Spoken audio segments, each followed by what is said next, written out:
How's it going, everyone? My name is Sinikle, and welcome back to Higurashi, When They Cry.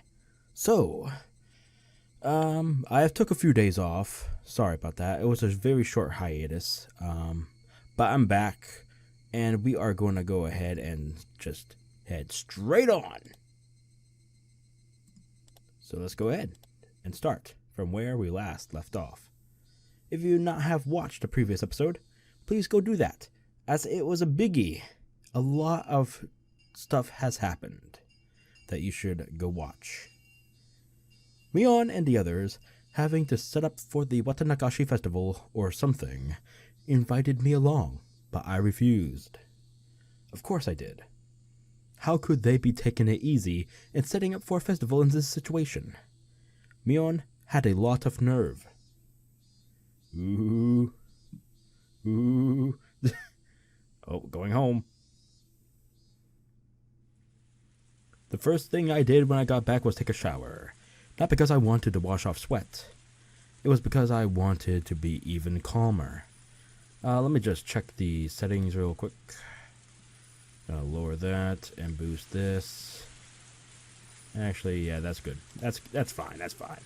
I already understood this, but killing that man would be so very easy. The really hard thing would be not getting arrested for it, so we could get our peaceful days back. As I thought about it, I realized it wasn't easy. Japan's police force was the highest has the highest arrest rate in the world. Should say that. I would need to deceitfully pull off the perfect crime, and it wouldn't be a half-hearted attempt. Still, it wasn't 100%. Even the best police force in the world couldn't have a 100% arrest rate. Of course not. I've read a lot of articles on trials with people brought up on false charges. They do a lot to determine whether they really were false accusations, but figuring out who the real criminal was is usually out of the question. And that meant perfect crimes did exist. In fact, perfect crimes were sort of like works of art. They could even be respected and revered.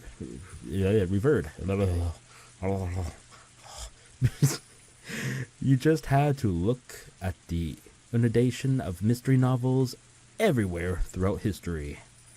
They dealt with all sorts of difficult-to-solve incidents involving secret rooms and alibis and stuff, but they all wanted to show one thing. They wanted to show the beauty of a perfect crime. There was something divine in the flawlessness of the word perfect. Yes, perfect crimes were skills of the gods. And in that sense, the serial freak deaths they were calling the curse of Oyashiro-sama, I understood. They must have been the works of gods. Each one appeared to have been resolved. Resolved? Yeah, I said it right. What the hell? I'm confusing myself. But they couldn't stop it from happening every year. Yeah, skills belonging only to gods. Those are perfect crimes. And I would be setting up my own crime before Oyashiro-sama's series of perfect crimes for years in a running. If I were to put it boldly, I was challenging a god. Foolhardiness would be needed to make the decision, but I needed to be calm, cool, colder than ice to put that plan together. Kill him like a flame, but as systematic as ice. Starting now, I need to retain both of those ideas within me. Modeling my crime after a mystery novel wasn't actually a bad thing to focus on. Sometimes kidnappings involving disturbing original methods that made it into the newspaper were used as a basis for novels after the person was arrested. Stuff like that made it into the news. Day and night, for a very long time, mystery novel authors polished and refined their most fantastic artistic crimes. Imitating that could be a shortcut to planning the perfect crime in a short period of time. Of course, I haven't read enough mystery novels to act all high and mighty about them. The one who really liked mystery novels was my mom. She'd read every well-known mystery novel from overseas, from past and present. Every time she watched mystery shows, she would always criticize them as having cheap tricks or being poorly thought out. I wonder what the perfect crime would mean to her. Let's go ask. これまでの推理小説の中で母さんが一番よくできたと思った完全犯罪？ Yeah. 母さんって結構たくさん推理小説を読んでるでしょ。そういうの詳しいかなって思って。それを読むから楽しいのよ。初めからトリックを教えちゃったら楽しみがなくなっちゃうわ。It wasn't like I was asking for my own amusement. She was deflecting the question, so I would somehow butter her up first and draw out an answer. そうね。よくできた推理小説。結構どれもこれもいろんな魅力があって、どれが面白かったとは言いにくいけど、強いてあげれば。母さんの好きな小説のタイトルが知りたいんじゃないよ。母さんが一番舌を巻いた完全トリックが知りたいんだよ。本当に完全なトリックだったら名探偵に解く余地がないじゃない。True. That was true. Then there'd be no point. 推理小説は解ける謎をいかに解くかの過程を楽しむものよ。解けない謎だったらそれは推理小説の題材になり得ないわね。そっか。そりゃそうだよな。主人公に解けなかったらお話として成立しないもんな。Was I being too simplistic? A mystery novel was basically a game. They were written so that you can get the goal, so that you could solve them. But I couldn't use something so optimistic. It needed to be the be-all, end-all of tricks, so that we could, without a doubt, return to our old peaceful lives. ということは、ケイチ、真の完全犯罪は物語にすらならないというのがわかるかしら？ Sorry, clicked early. Mom looked at me intellectually and grinned impishly. I'd never gotten to read it, but apparently one time a long time ago, Mom had written her own mystery novel and submitted it for some mystery novel award. Apparently, she was really into it. Do we even become stories? What does that mean? ケイチ、物語の最低構成要素は？ What are the essential parts? Beginning, middle, and end. 起承転結。Yep. 正解。特に肝心なのは当たり前だけど、木に当たる部分よ。スタートの木がなかったら、そもそも物語は始まらない。そりゃそうだよ。何も起こらなかったら何も始まらない。そう。何も起こらないから事件にもならない。探偵も呼ばれないから推理もない。推理がないなら解決もない。つまり、これが究極の完全犯罪。ちょっと待って。もう一度説明してくれるかな。My mom just told me something absurd.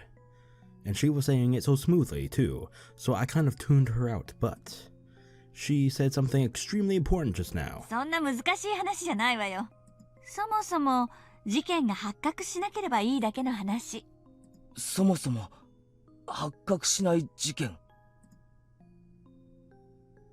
つまり、例えばよ。誰も立ち入らない深い森の奥で、おじいさんが一人暮らしをしているとする。そのおじいさんがある日、斧で殺されました。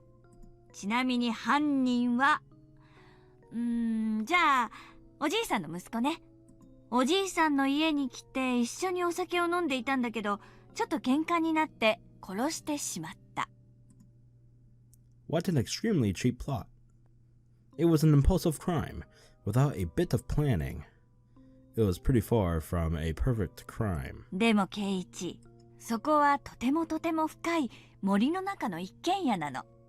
普段は絶対に誰も訪れない深い山奥の深い森の中。さて、殺した息子は町に帰ってきてこう言うの。おじいさんは元気だったって。それのどこが完全犯罪なの？ケイチ、この事件はね、おじいさんが殺されているのが見つかって初めて木を迎えるのよ。もしもこの後、誰もおじいさんの家を訪れなかったら、永久に木は訪れない。Yeah, because the son was the only one visiting the old man. See? If only one person is the only one to ever visit him, well then there you go. The beginning would never occur. だから Right. つまり物語は始まらない。事件が発覚しないから探偵も呼ばれない。そもそも誰も不審に思わないから謎も起こらない。おじいさんは今日も一人でのんびり森の奥で暮らしているんだろうね。で、お空におじいさんの顔が浮かんで、ジエンド。どう？こんな感じで。すごいじゃないか。それ、ちゃんとしたトリックだよ。でも娯楽小説にはならないわね。推理小説は所詮娯楽書。完全犯罪の指南書にはなり得ないんだから。I was trying hard to talk cheerfully to fool her, but inside I was excited. Special tools, strange geography, mysterious drugs, traps involving huge sums of cash. None of them were needed for perfect crimes. The important thing was that there wasn't a beginning. As long as the incident didn't come to light, it would be fine. Speaking broadly, if I could kill him without anyone finding out, and dispose of the corpse somewhere no one could find him, it would basically already be a perfect crime. Of course, if someone up and vanished one day all of a sudden, people would get suspicious. But that didn't apply to this man. Last year, after their aunt died, he ran away from the village in fear of Oyashiro-sama. When the night of Watanagashi came around again, everyone would have to think that he ran away in fear again. I mean, he had been living with a lover of his in town. No matter what it felt like when he vanished, no one would be suspicious. People hated him, after all. No one would care where he went if he disappeared. When I thought about it like that, it got easier and easier to imagine killing him. There was no point in thinking inside my house anymore. I left, getting my bike out of the garage. For now, it didn't matter where I was going. I just rode through the wind, trying to calm my excitement by feeling the cool air, on my body. Where I'd kill him, how I'd do it, what time, and how to dispose of the corpse. If I just had those 4 things, I could get a good plan going. I was so surprised at how little there was to decide that I shivered. I've been completely prepared to build this humongous plan over a really long period of time. But if I could just get these little things in order, I could put it into motion. Today was Saturday. I would have to kill him on the night of Watanagashi, tomorrow. So as long as I was standing in for Oyashiro-sama, I only had 24 hours remaining. Satoko, just hang on for 24 more hours. I can't even imagine having to suffer through even more, but please, hold out for a little longer. I know you can't even last another second. I know that. But please, just hold out.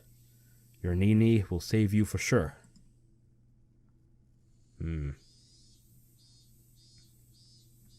Outside, it was still early enough for the cicadas to be crying.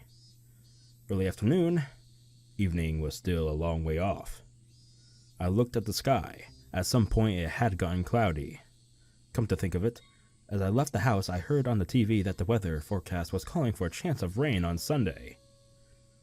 Alright, already it's new from the other arcs, the other timelines, where it was actually perfect weather for the Watanagashi festival. Right? If you remember, there was no, instance of rain during those festival nights. But now, calling for a chance of rain on Sunday, the day and night of Watanagashi festival. Pretty noticeable difference.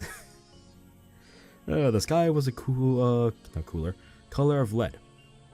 If I heard a little bit of thunder, I'd definitely have expected a sudden evening shower. Did I read that right? Probably not. My first destination was school. Before explaining why I was going there, I needed to explain what method of killing that man I had decided upon. I decided that the most suitable death, the one I needed to give him, was the same as last year's curse, beaten to death. The same as the punishment their aunt had received, being beaten to death. Wouldn't beating him to death be somewhat unreliable? You may think that stabbing him with a blade would be more reliable, but this was something I had chosen after a lot of thought. You just need to think realistically. The law, it prohibited carrying any blades longer than 10 centimeters, I think. So the blades available to me, though long enough, were limited to things shorter than a ruler. You can probably understand how tricky it would be with such a short reach to go up against an opponent that might fight back. In that case, using a weapon with reach would be far more effective. It might not have the same precision, but you just had to hit the guy until you killed him. Both options resulted in death. With that settled, what is the weapon with the most terrifying force behind it that is also easy to carry around?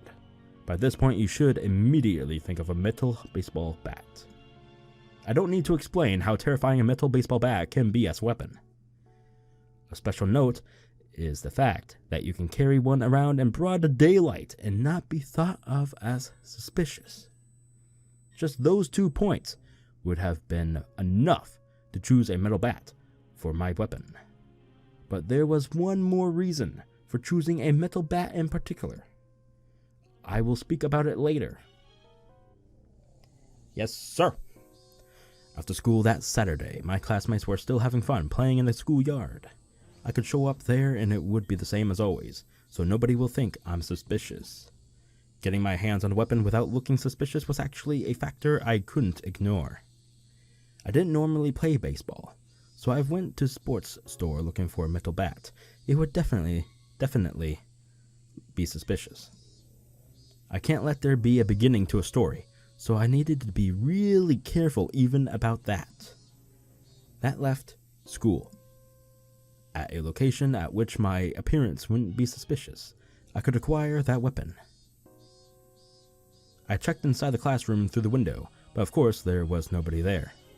The only students who would stay in there were me and the others, when doing club activities. Without us, the classroom after school was just an empty, unused room.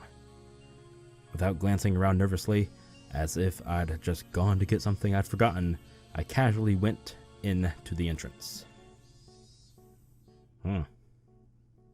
It looked like the teacher was busy with paperwork in the teacher's lounge. I didn't see her in the hallway. Naturally, yet quickly as a shadow, I entered the classroom.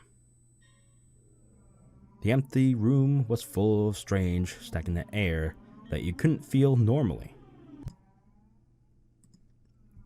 An empty classroom with nobody here. Maybe while no one was around, the desks creep about on their own accord, licking the floors clean of dirt. If I suddenly stepped into a place like that, with the desks, and their surprise, fly at me, crush my bones, and eat me alive.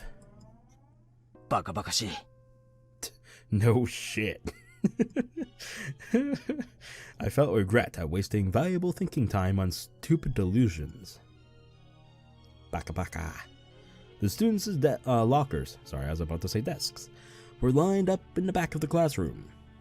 The one I was looking for wasn't my own. It was a forbidden locker, one I had accidentally discovered one day before. Atta. Hōjō. Machigai nai. If one person has one locker, then why would only Satoko have 2? I'd made a fuss about it once. After that, I learned it was Satoshi's locker, and he had the same last name as her.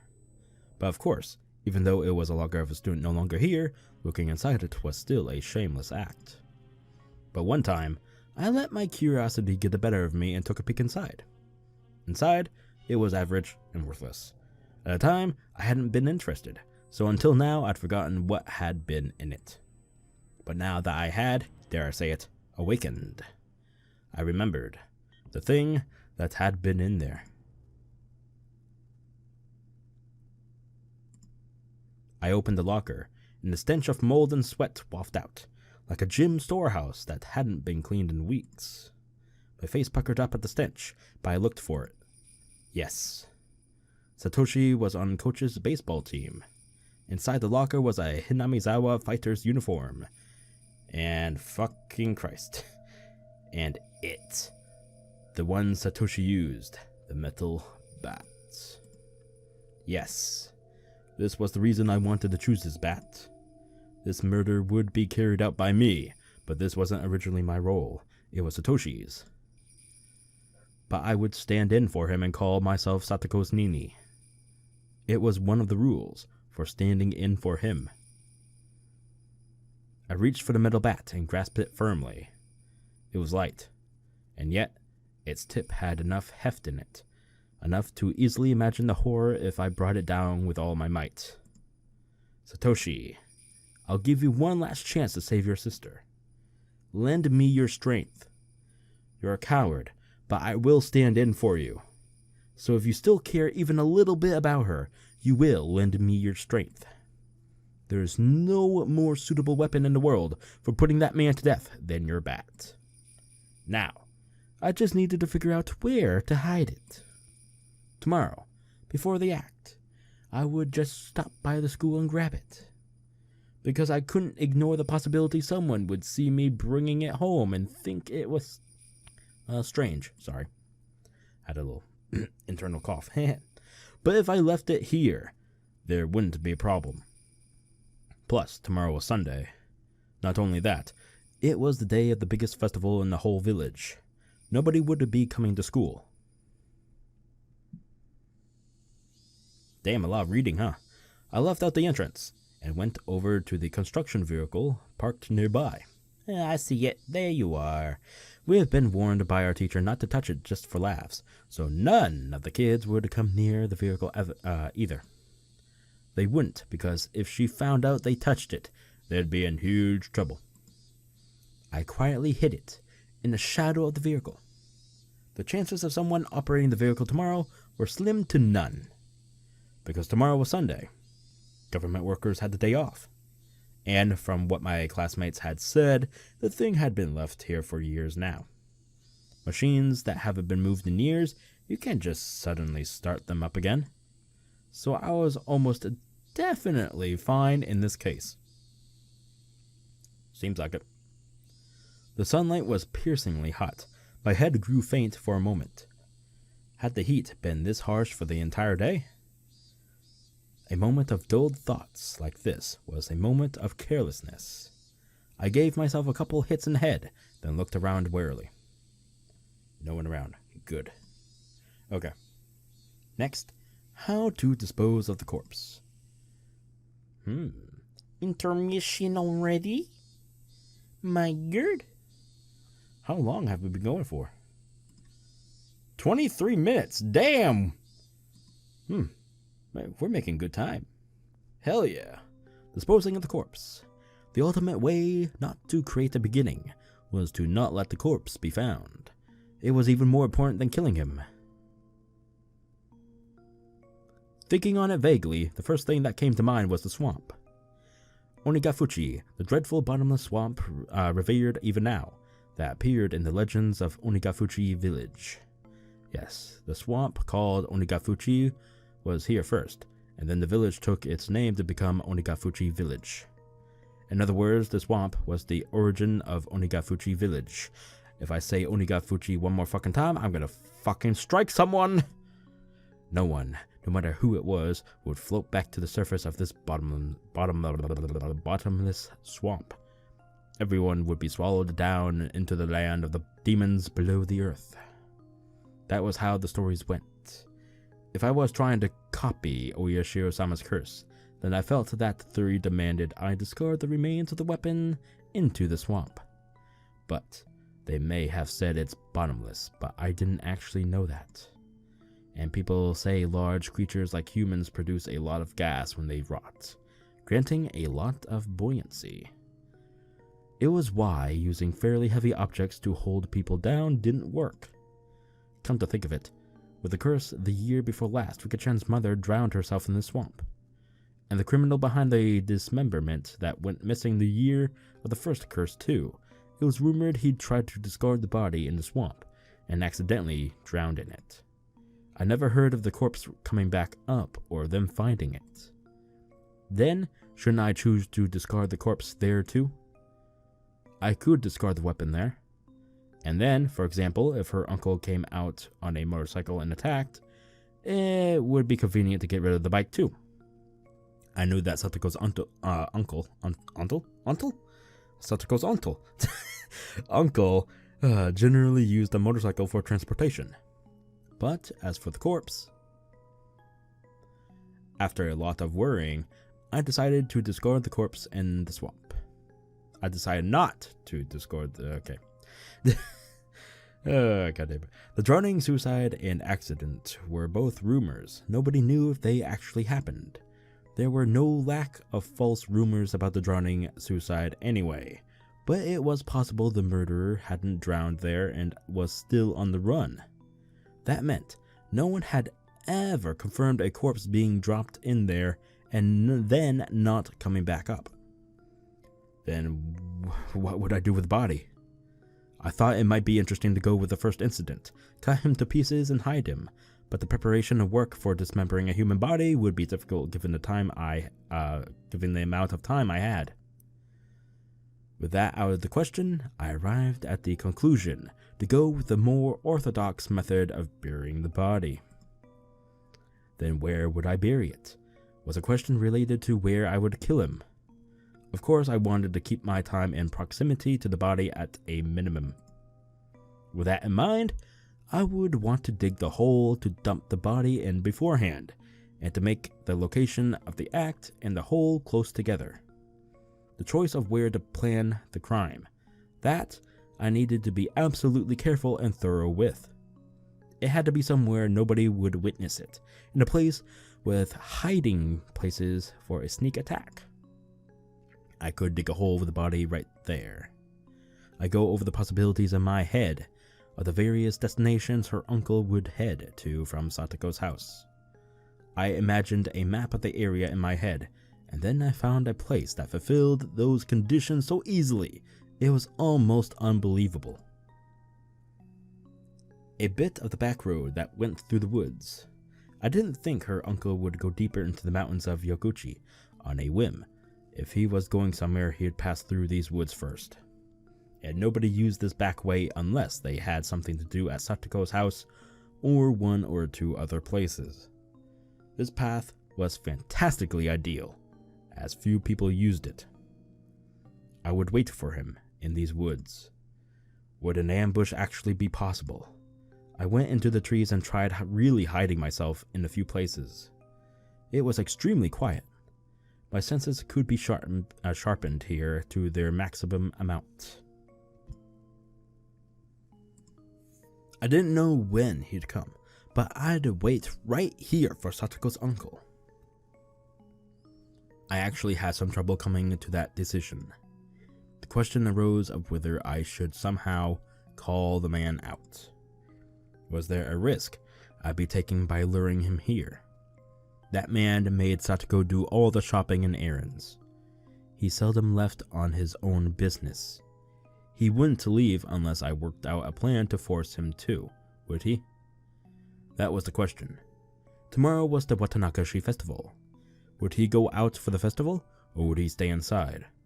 If he stayed inside, how would I drag him out of his house? That's right. Wouldn't he make Satoko go to the festival? Satoko would go to the festival. Meanwhile, I would call the man. This is the Okonomiya police station. We have the young lady from your house. Could you come and pick her up immediately? It didn't even have to be the police. This is the clinic. The young lady from your house has been injured. Please come and pick her up. Yes, that would work too. If I claimed to be the police or the hospital, told him to come and then hang up on him, he'd rush there trying to figure out what was going on, wouldn't he? And just the other day, he was visited by a probation officer. He wouldn't suddenly grumble about having to go get his niece and not go. It would look like child neglect. The man had no skills useful around the house. Satoko, his slave, was an essential part of his daily life. Conclusion, if he went out to the festival, I would attack him here on his way there or back. If he didn't, I would lure him out by phone. If luring him out by phone was my first step, I needed to be sure Satoko would go to the festival, leaving the house. It would be convenient if I could make Mion take Satoko to the festival. She said her aunt was a district welfare manager officer. In other words, an ally to the probation officer. If I somehow incited Mion to take Satoko to the festival with her, well, being who she was, should use the fact and get her there. Satoko should just take a break and have fun at the festival with everyone. She should have a good time, reminisce on our former peaceful days, and when she went home, everything would be over. Yeah, that would be the best outcome. With that decided, I needed to dig a hole somewhere in the woods to hide the body, so it wouldn't stand out, so it wouldn't be found. Someplace nobody would see me while I was completely exposed as I buried the corpse. I had wanted to be close to the scene of the crime, but it naturally grew farther away.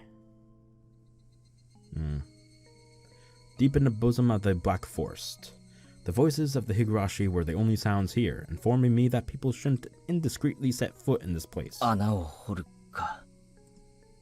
Digging a hole with so many tree roots crawling around the ground could be far more difficult than I'd envisioned. I snuck a gardening spade out here in my bag, but that wouldn't be enough. Nah, you need a shovel, an actual one. Still, as I looked into various approaches, I managed to find a place I could dig into.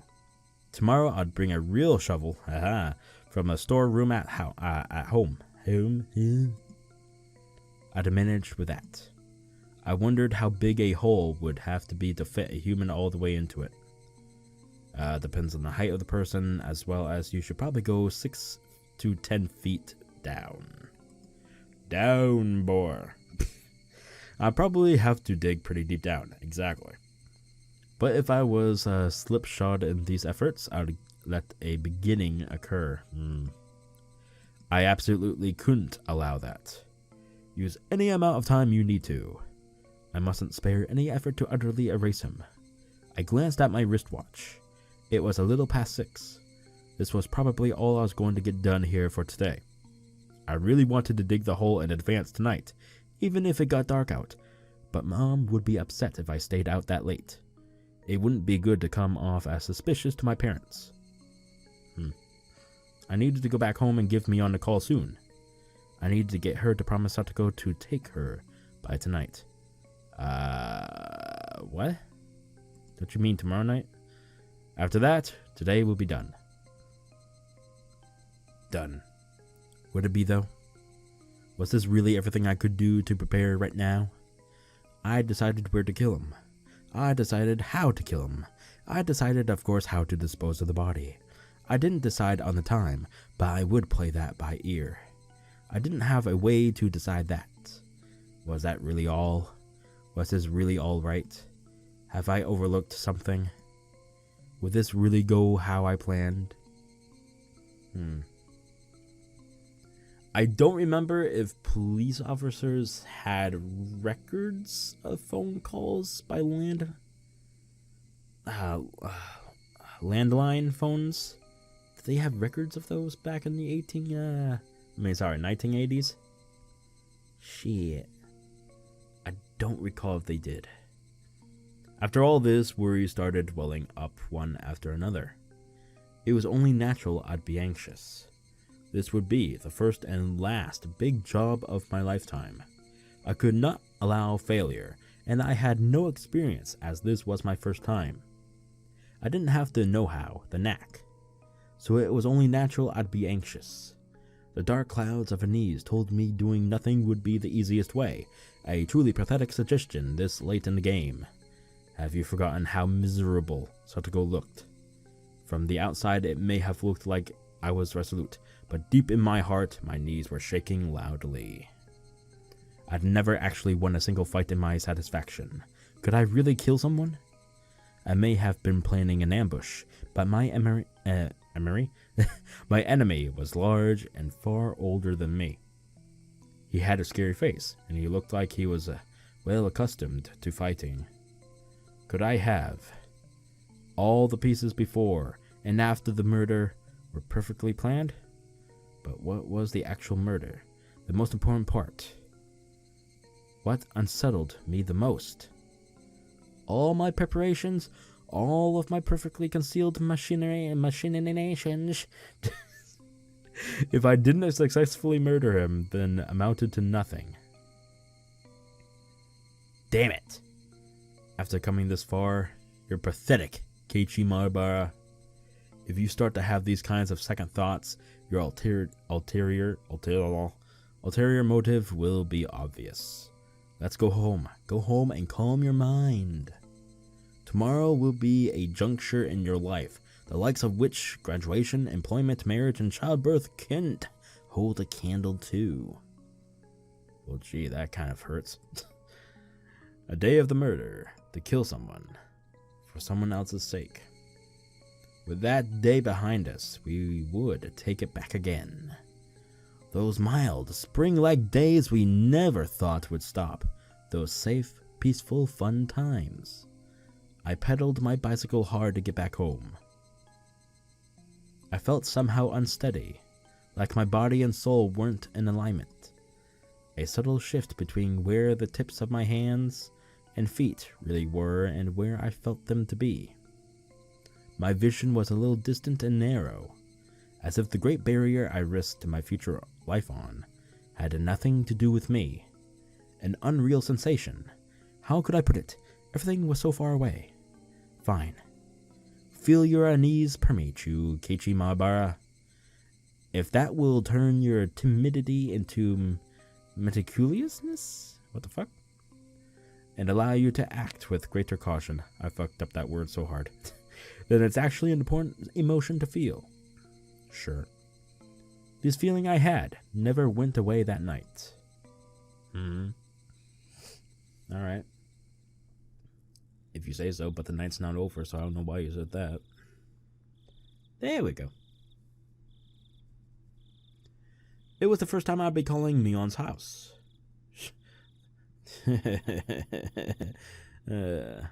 Wait. Oh, wait, no. Yeah, they've always called him, not the other way around. So yeah, actually, okay, yeah. I searched for her in the phone book the school gave me, then dialed a short phone number, the kind unique to remote places. It was around dinner time. She would probably be home.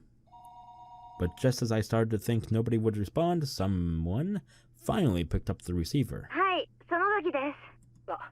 夜分遅くにすみません。ミオンか。I don't know why their voices are so low, but I will try to increase it in the editing, if I can remember to do so. And I don't know why his is sounding like we're hearing him on the other end of the receiver as well. It's very weird, but... どちら様です?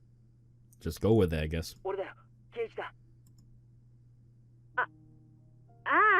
ケイちゃんか。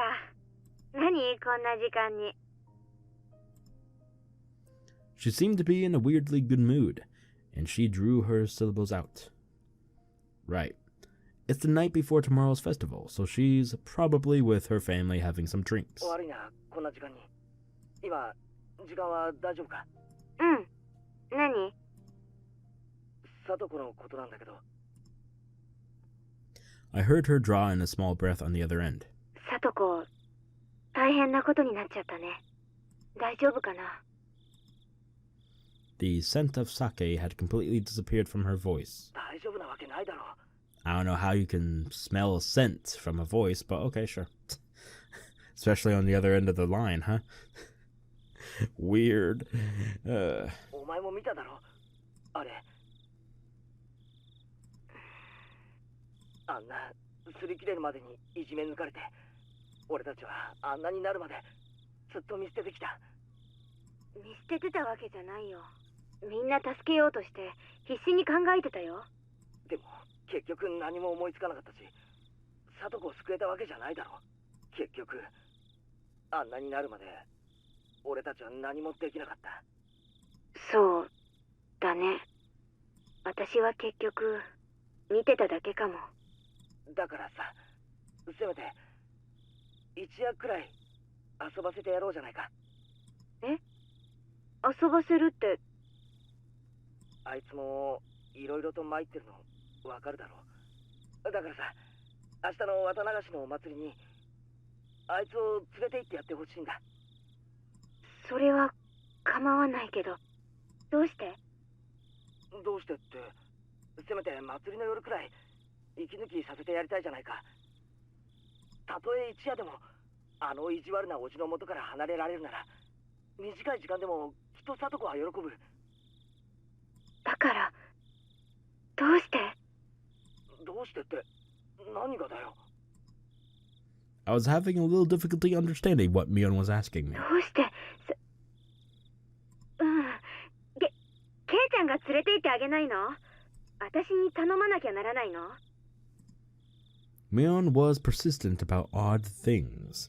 No, maybe it'd be easier to say that she was sharp. 俺、実はちょっと明日は用事があってさ、祭りには行けない。だから聡子、ミオンが連れて行ってやってほしい。用事って？ I don't know if there's music, because I can't hear anything. Increase it a little bit more. Alright. 大した用事じゃないんだ。I guess there isn't. Okay.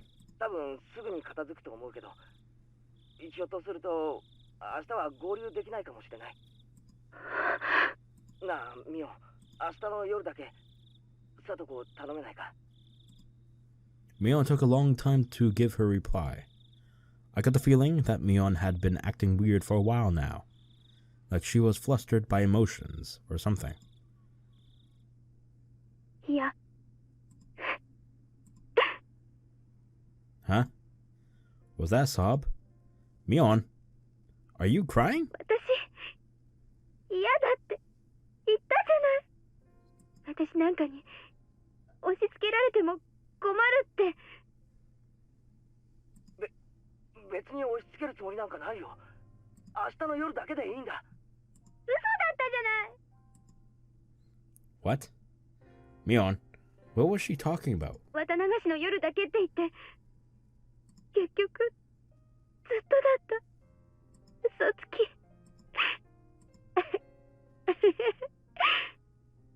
でもおあいこかな。私全然あなたとの約束守ってないから。あの子はずっとほったらかしだしね。 I had no idea what to say to that. Mion was clearly now talking to someone other than me. Yeah, I'm thinking it's Satoshi. I didn't know who. All I could do was listen to her in a daze. あれからずっと帰ってこないのに、 Yep. あの子のことをもう一度押し付けるためだけに本当にずるい人。 But Mion, you know why he never came back. Just spoilers in case you didn't go through arc 2. But yeah. Anyway. ねえ、あなたサトシ君なんでしょ？ No, it's still Keiichi Maebara, you fucking psycho! ミオン、さっきから何の話だ？ When I said her name, whatever spell was on Mion was released. あははごめん、なんでもないの。ちょっとケイちゃんの今の電話にそっくりな電話を昔受けたことがあって。 A long time ago, my fucking butt. It was just last year on the same day. それ、ひょっとしてサトシか？ Yeah. Mion didn't answer. All I could hear were sobs coming through the receiver. ごめんね。ちょっと私寝ぼけてるみたい。変なとこで感情的になっちゃった。ごめんね。焦ったでしょ。 I had no idea how it happened, but I was pretty sure that last year, on this very day, Satoshi had called Mion and told her to bring Satoko to the festival. And when she asked why he needed her to do it, he replied the same way I just did. サトシ、祭りに行かなかったんだな。うん。用事があるから自分は行けないって言って。代わりに私にサトコを祭りに連れて行ってくれって。Just like we're doing. その時、サトシも言ったんだな。サトコを頼むって。うん。言ったよ。明日の夜だけ頼むってね。ケイちゃんの言い方があまりにもよく似てたんでちょっと思い出して取り乱しちゃった。I didn't expect this. Satoshi had given her the exact same phone call 1 year ago today. Mion kept going after that. That he was lying. That he told her it would only be for the night of the festival. そうだったな。サトシはその数日後に消えた。Disappeared might have been a rather vague way to put it. Whether he ran away or not, Satoshi left, abandoning Satoko. そう。天候でもなく、家出でもなく、消えた。Because of a certain someone. Of course, she can't actually admit it, but, or maybe she just blocked it out of her head, not remembering who done it, you know? I don't know. And then an idea far more indistinct than even fog crossed my mind. Satoshi made exactly the same phone call as me last year. Why would Satoshi make the exact same call? If, in the truest sense, he really made the exact same phone call as I am right now, then the incident where their aunt was beaten to death, that's... could it? サトシだ。え？何が？ Last year, Satoko had been constantly abused by her uncle's wife. Their aunt, too. Her aunt abused her the most, and on that night, in the name of Oyashiro-sama's curse, she was taken from this world. If I thought about that, everything made perfect sense, didn't it? 去年、サトコのおばが殴り殺されたじゃないか。Yep. あれ、サトシってことは考えられないか？ No, but that would mean. But then, Satoshi... He was a coward who abandoned Satoko and ran away, wasn't he? How could Satoshi resolve himself to kill a person to save Satoko? It was unthinkable. 私も実はそれを疑ったことがある。サトシには悪いけど。A few days later, he disappeared. On Satoko's birthday. When I first heard it, I flew into a rage. What a cruel day he had to run away on. But now that I thought about it like this, the story changed completely. Satoshi had probably been even less calm than I was now. He was her big brother, related by blood, watching his little sister be abused day in and day out. Maybe that's why he couldn't keep calm. Ooh, nice background. And that was why the corpse of their aunt, beaten to death, was so easily discovered. Satoshi lost himself in his anger and hadn't hidden the corpse. He'd permitted a beginning to occur. If the police conducted a full-blown investigation, it was easy to imagine they wouldn't take long to pin down Satoshi as the culprit. Satoshi, he wished for a return to peaceful days with Satoko, and though he achieved it for a time, he had been steadily driven into a corner. And then he wanted to at least hold out until Satoko's birthday, but finally they nailed him. At the time, Satoshi had been carrying the savings he had amassed to buy Satoko a giant stuffed animal for a birthday present. He would buy the stuffed animal as her gift, and then get caught. Or he could use the money and disappear. That was the choice he had been forced to make. And he decided not to make Satoko the sister of a murderer. If that was the case, then it must have been an unspeakably bitter decision. All that money he'd saved, wanting to see Satoko happy, he had to use it to make her sad. And he used the savings and disappeared to Tokyo, if the rumors were true.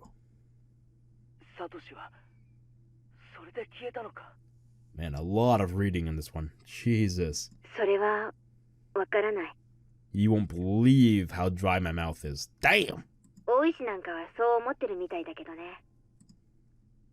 Oishi had been slowly driven into a corner by that repulsive man's pig-headed pursuit. 確かに状況証拠は揃ってるけど、多分ケイちゃんの推理は外れだと思う。県内のどっかで捕まったろくでなしが犯行を自供したっていうし。 That was right. The deviant had confessed, and the incident was solved. そいつは本当にただの異常者で、Hinamizawaとは何の縁もない男だったって。 But isn't that weird? もちろんサトシとも何の関係もない。だからそんな奴がサトシの身代わりになって嘘をついてくれたなんて到底思えないし。 True. You couldn't just arbitrarily decide like that. You never know where or how humans are tied together. If that guy took the blame, then it was the perfect crime. Of course, if it was really a perfect crime, there would have been no reason for Satoshi to vanish. True. それに、サトシには逃亡資金なんてなかったと思う。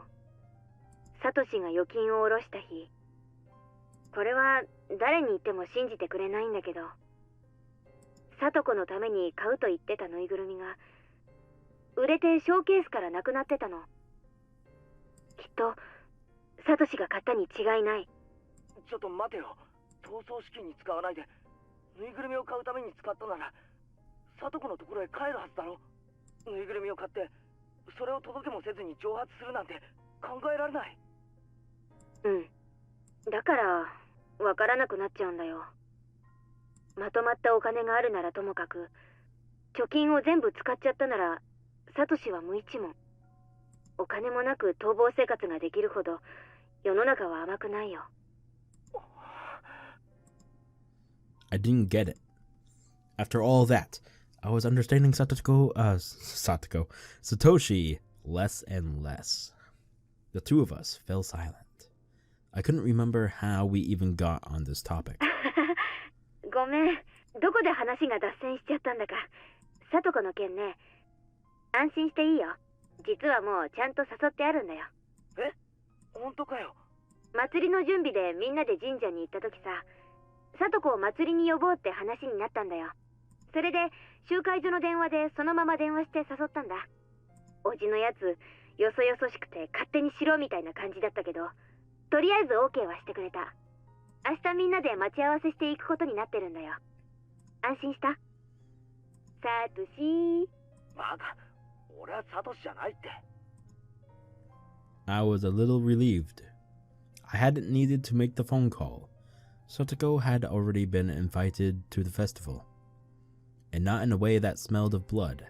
A way to leave her uncle alone and create time for me to kill him.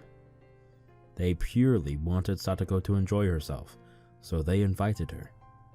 In the end, it was the same, but I was happy for the slight difference. すまないな。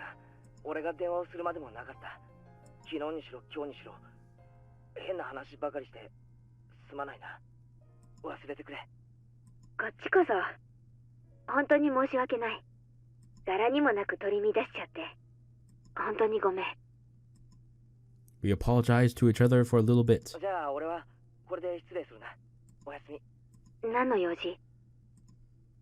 As if interrupting our parting words, Mion struck straight where it hurt. それもまたサトシと同じように言えない？ Yes. バカ。だから俺はサトシじゃないって言ってるだろ。うん。そんなのは分かってるよ。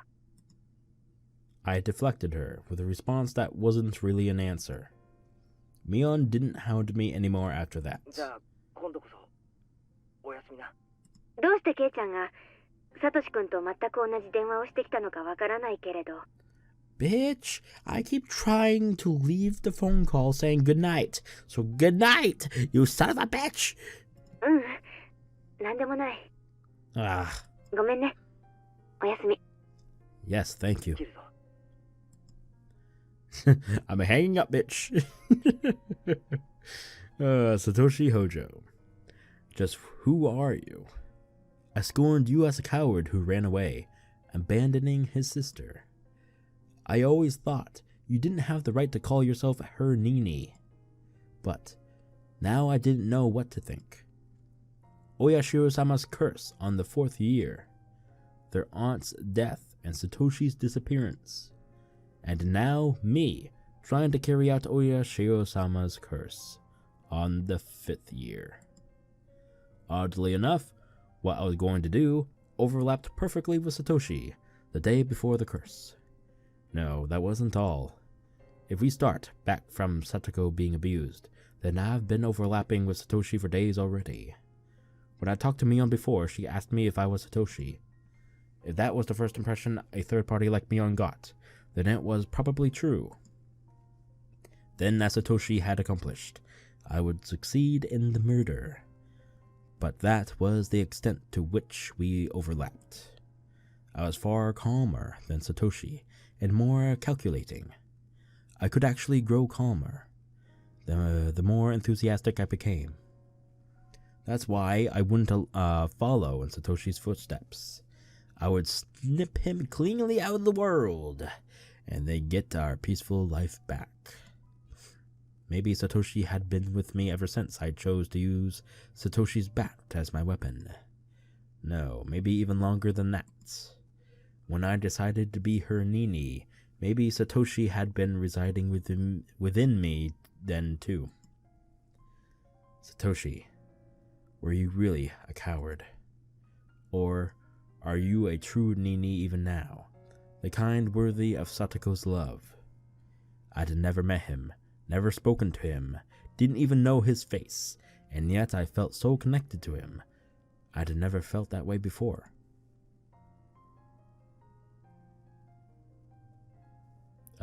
Yep, ending. Alright. How long has this chapter been? 57 minutes. Wow. Another one that's less than an hour, almost. Huh. Well, I was reading a little bit faster this time too, surprisingly. Some parts. Huh.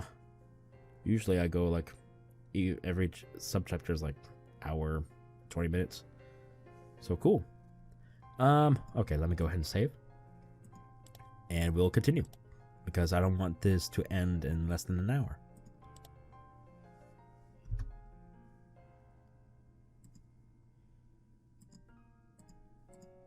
Continue. Whew. Sunday. The fireworks I heard before noon were probably to announce the opening of the festival. What the fuck? Hello? That cut off really quick. What the hell? Okay, that's weird. Oh. Okay, it cued in the music. Alright. It was just so sudden. I thought my audio crashed. And the weather certainly wasn't festival weather, it was cloudy. The television forecast was calling for possible downpours starting this evening and lasting until around midnight. But as long as it wasn't raining in the moment, the festival would go on. The festival had to open, or it wouldn't begin. True. The Furude Shrine grounds were probably decorated beautifully for the big performance that only happened once a year. Many paper lanterns were hung up, all in the spacious colors of red and white. The sound of electric motors at the stalls, the voices of kids running around, their happy families watching them, smiling. Today was the festival of Watanagashi. Was everyone already partaking in the festivities? What about Satoko? Had she forgotten her days of suffering just for a few moments, while smiling that brilliant smile she hadn't in so long? This would probably be the longest day of my life. It would be a day I would remember vividly for as long as I lived. I told my parents I'd go to the festival this evening and lounged about during the early afternoon. We may have lived under the same roof, but they couldn't help being surprised by the deviation from how I usually spent my time. Glancing at my parents out of the corner of my eye, I went to the front door. I tied my shoes just a little tighter than normal, as if to express the firmness of my resolve in those knots. When I decided to murder Satoko's uncle, I was in such a state of excitement I almost went crazy. And when I was planning out the act of a murder, which went directly against all the morals fostered in me thus far, I was in such a state of calm I almost thought I had lost my emotions.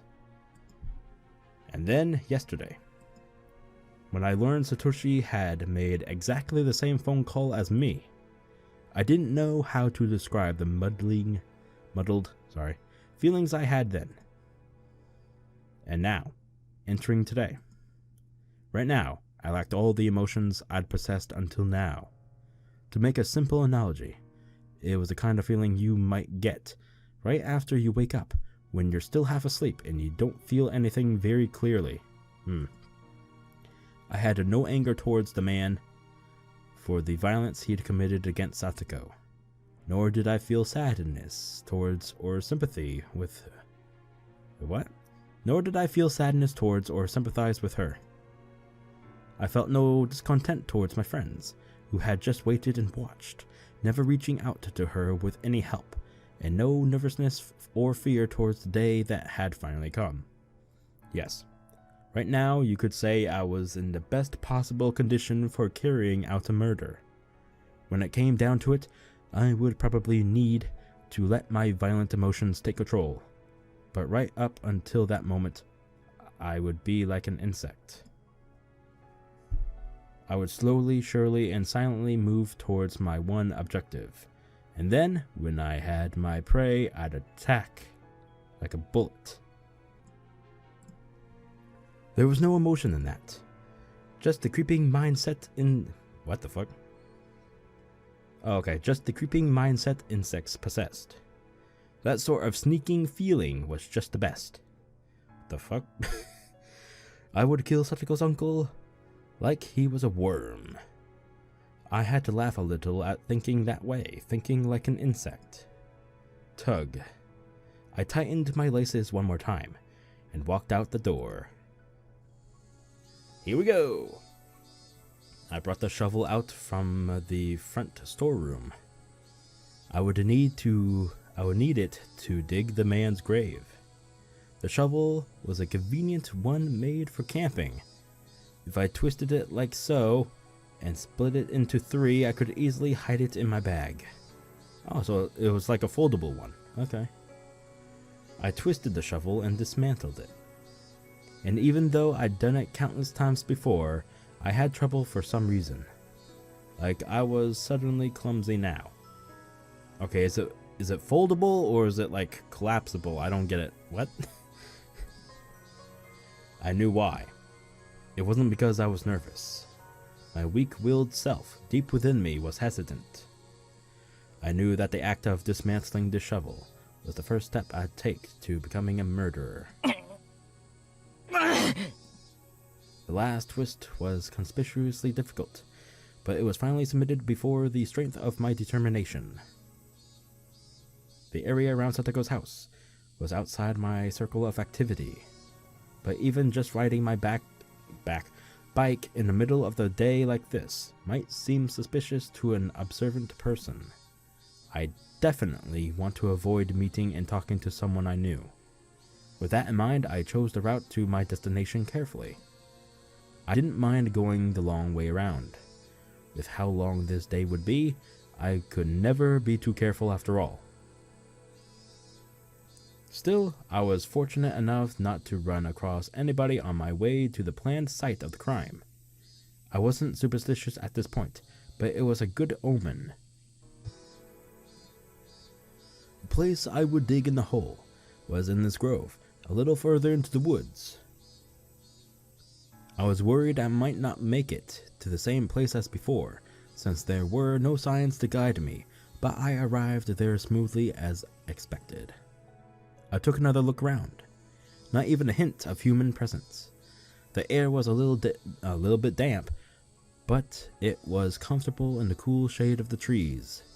I took the disassembled shovel out of my bag and begun skillfully putting it together again. Then I stuck the tip of the shovel into a soft-looking patch of ground and pushed it with my foot.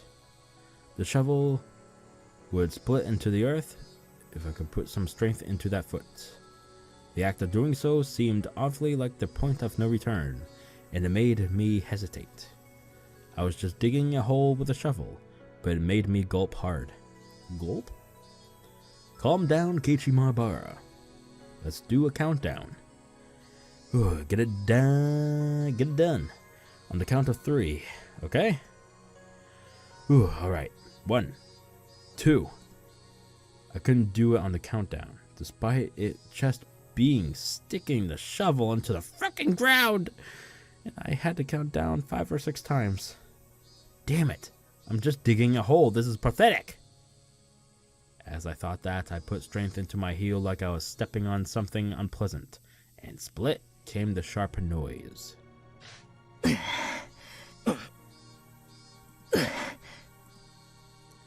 It was only soft at the beginning. Roots and stones quickly got in my way, informing me just how hard it was to dig a hole big enough for a person. No decent person would ever come here anyway. Maybe it would be enough to cover him up with some dirt. Every time a naive thought like that crept into my mind, I bit down on it with my teeth and dug even harder. I've dug enough now. I could hide him like this. Every time I thought that, I would go down into the hole, grow disappointed at how shallow it was, and return to digging. The thin layer of sweat on my brow eventually formed into drops and fell to the ground. My back was in even worse shape. My damp shirt adhered to my skin, and it felt so disgusting. The things I couldn't stand the most were the mosquitoes. Maybe they were attracted by the scent of my sweat. The white and black striped mosquitoes would cling to me whenever I let my guard down. It was hot. It was disgusting. I was sticky. I was itchy. All those uncomfortable feelings surged through me in waves.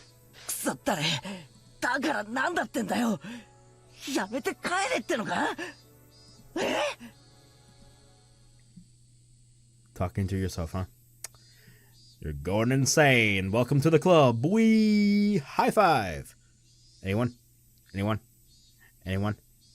Yeah, I knew you. I knew you would agree. Yeah, we're homies.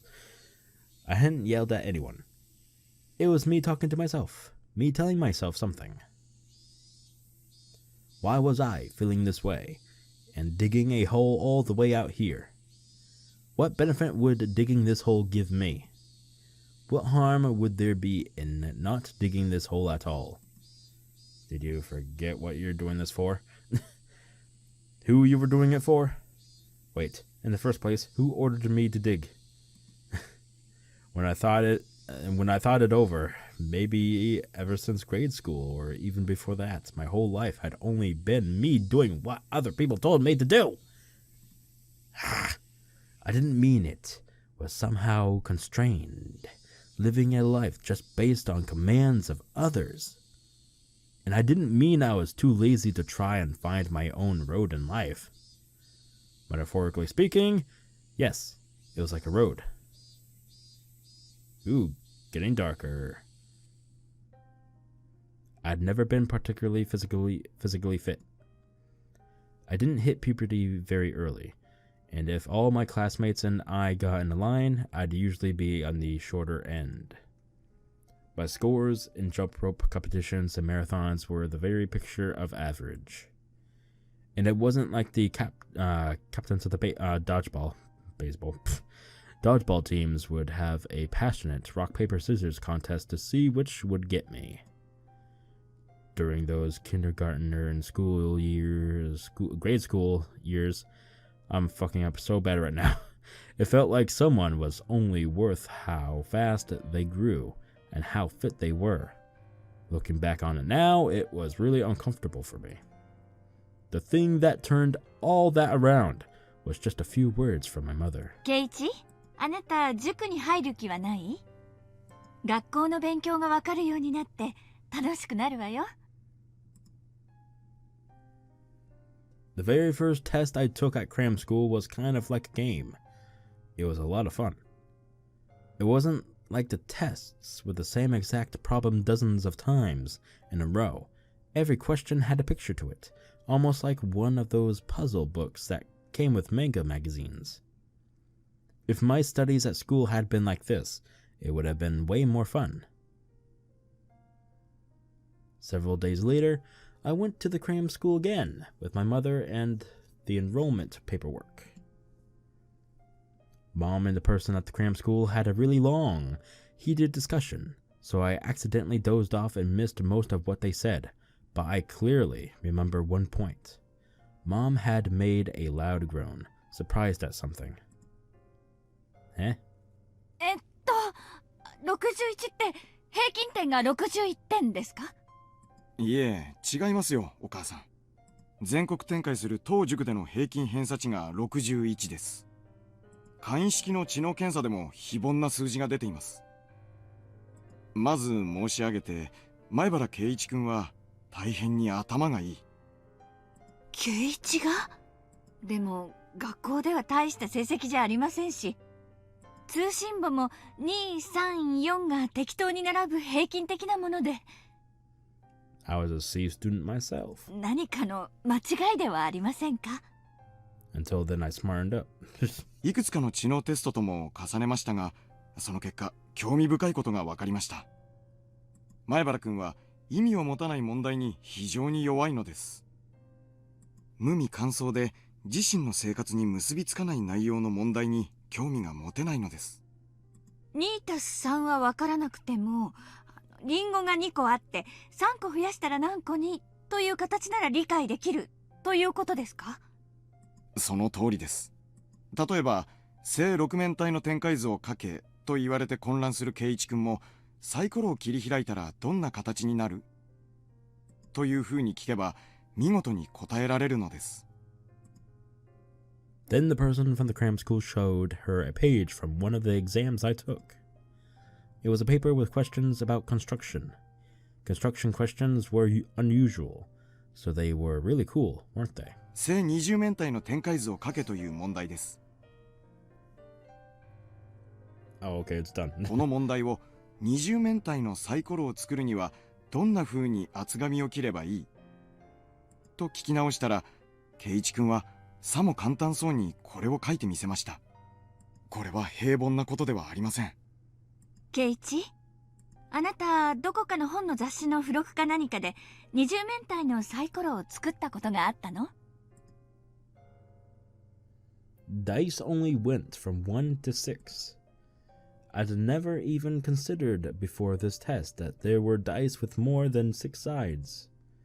So it was fun to imagine what kind of shape a die that went up to 20 would have. If I had a die like that, I could win at dice games against anyone. So I immediately wanted to make it. Finally, I entered cram school. There were only 4 students in the class they put me in, which was called Select. It was the highest class, and some of my classmates were in lower classes. And when I remembered how much better they had done at things like dodgeball and the 50-meter sprint, I felt happiness well up within me for the first time. Even if I wasn't as good at them physically, I triumphed over them in other ways. It was fun at first. The more I did, the more I was praised. My teachers at school suddenly started pampering me, and it felt good. My parents were satisfied too, and I enjoyed seeing them satisfied. The more I listened to my parents' commands, the more fun things got. Simple as that, huh? That did happen, didn't it? I grinned dryly in self-deprecation. Because, well, my studious lifestyle didn't end up lasting very long. It was only at the beginning. I enjoyed learning more and more. I gradually got along less with my friends. My classes were behind what I was learning in cram school, and I eventually stopped respecting the teachers, given that they could put me to sleep with their lectures. And, well, I was a disagreeable sort who bragged a lot about how much I knew. And the ways of the world wouldn't let me remain in that state of ecstasy forever. I would do so as I was told. Then I'd go above and beyond their expectations, and then they praised me. I was happy for that, and the cycle repeated itself like the wheels on a bike. I thought moving forward like that was how life worked, like a bicycle. When I moved to Hinamizawa, I realized just how inadequate it was. Some things happened, and we started saying how moving and getting a change in atmosphere would be nice. And then my father, he had a place he liked, that he'd gone to a few times to draw the nature. He started saying that he wanted to bring his atelier there. What the fuck? I butchered that so hard. I've never seen that word before, so... Anyway, with me in blank amazement, they decided to move in Hinamizawa. And after that, I met them, didn't I? Oh, come on. I don't want to go through your first fucking day of this school. This is boring. Fuck.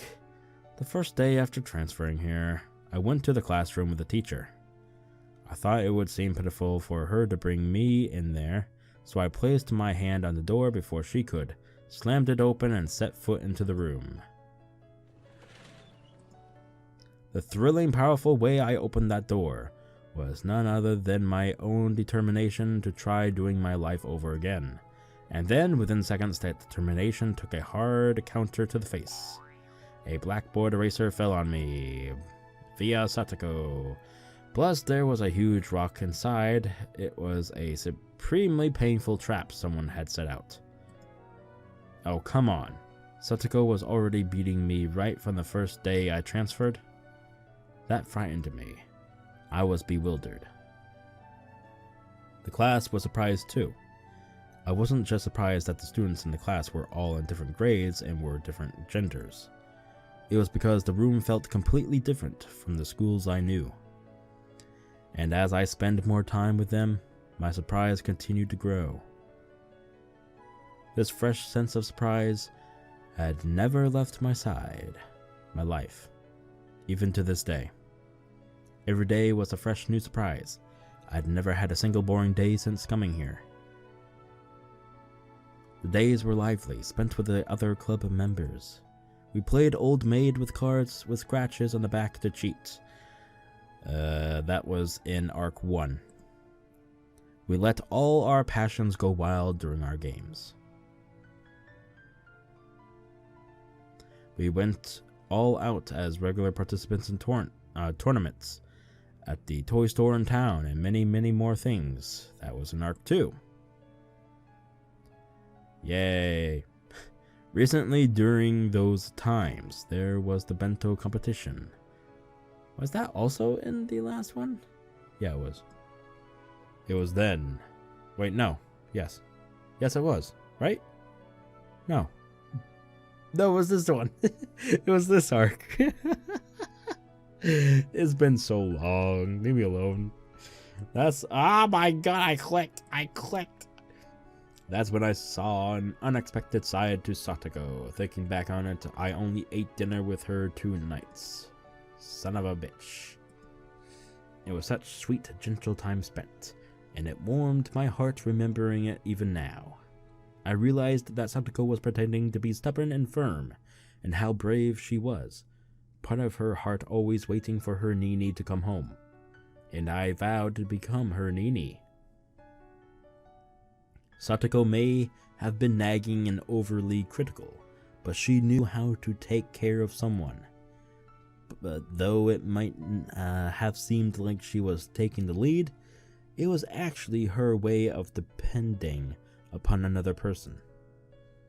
Even if Satoshi and Satoko's lives as siblings were confined by their uncle and his wife, you could just say uncle and aunt, but whatever, they were still warm, sunny days. When did those sunny days all go wrong? What mistake was made? Lamenting tragedies of the past would be no good. And I had told myself that so many times, but I did anyway. Keiichi, isn't that why you chose your own path? To take back that life? Nobody ordered you to do this. You decided it on your own. You don't desire anyone's praise for this. You thought it all through yourself. You'll carve it out yourself, and you'll do it now. This wasn't a path I could see very far down, not like the road parents or society could offer. It was a narrow path, dark and utterly distressing, one of which the next step would always be shrouded in darkness, but that disheartening path would keep on going forever. It was an unlimited path, and there was nowhere I couldn't travel. The kind of path only available to those able to imagine where they wanted to go. Don't be ashamed at breaking from the brightly lit paved road. In fact, feel proud that you found your very own path to walk. Fucking Christ, these 2 chapters, there's so much to fucking read! Can I have a break, you motherfuckers? And I hadn't discarded the paved road either. Fucking Christ. Once I achieved my goal, I would go back to that bright road, and then I'd spend those average sunny days at my leisure.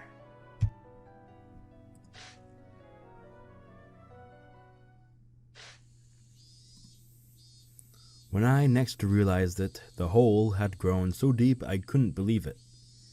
Did I dig all this myself? これだけ掘れば十分じゃないか。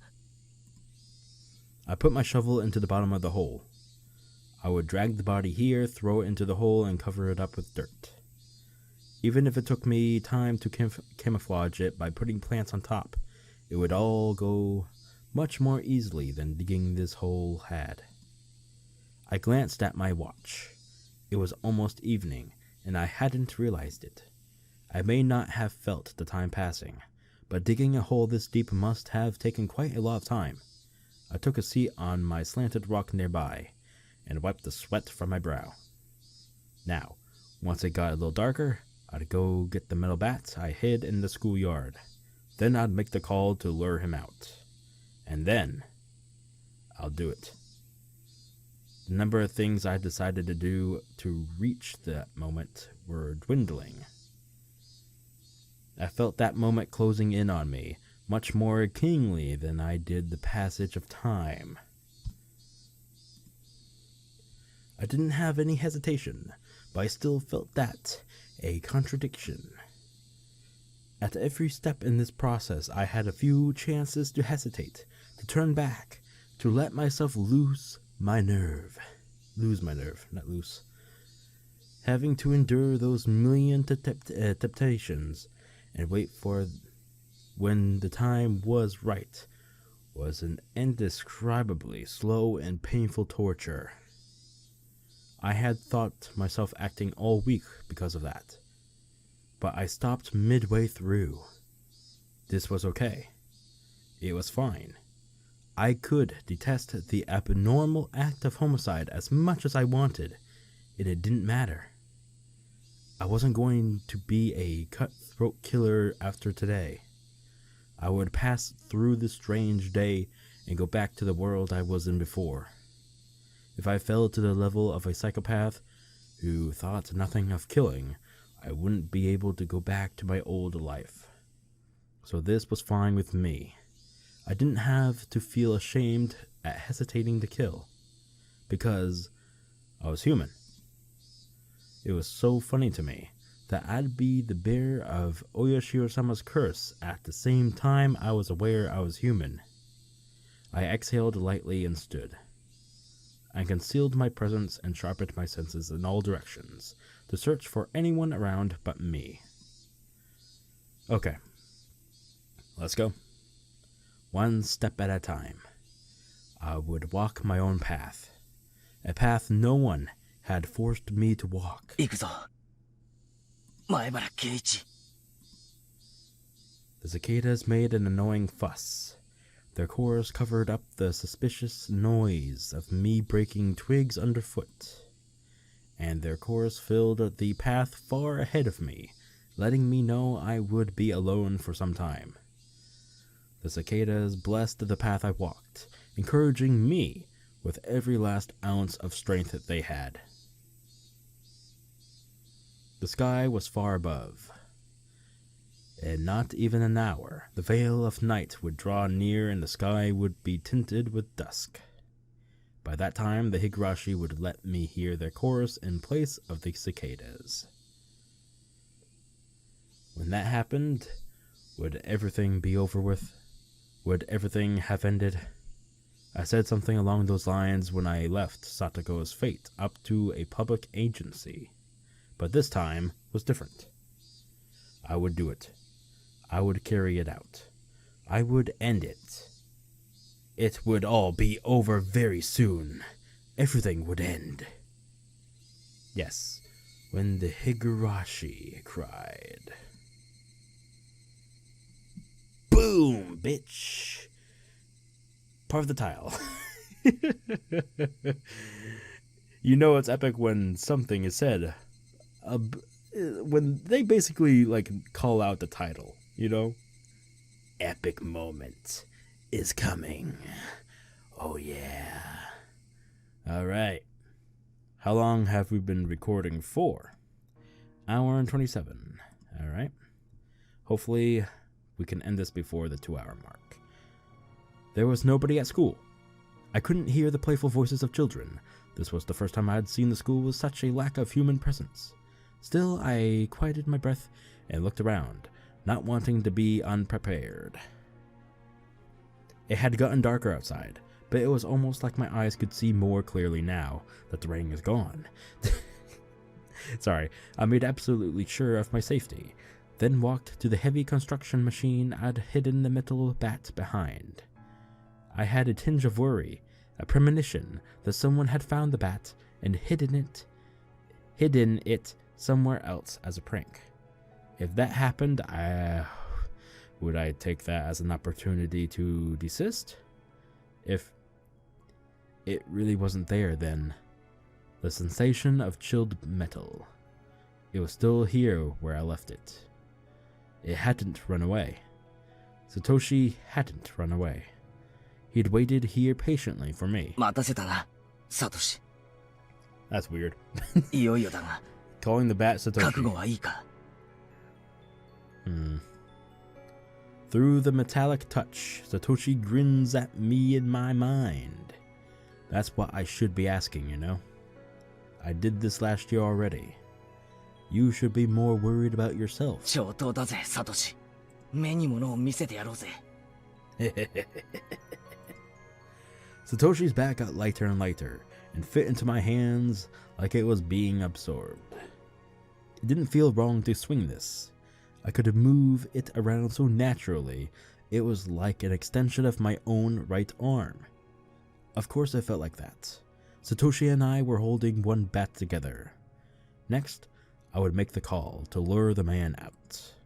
It wasn't a bad time for it. My friends were doubtlessly parading happily through the stalls. I hadn't considered where to make the call from. My house and Satoko's were pretty far apart. If I called from my house, I wouldn't make it in time. Couldn't I use the school phone? But, as I thought, the room was locked up and I couldn't get in. Isn't there a payphone somewhere?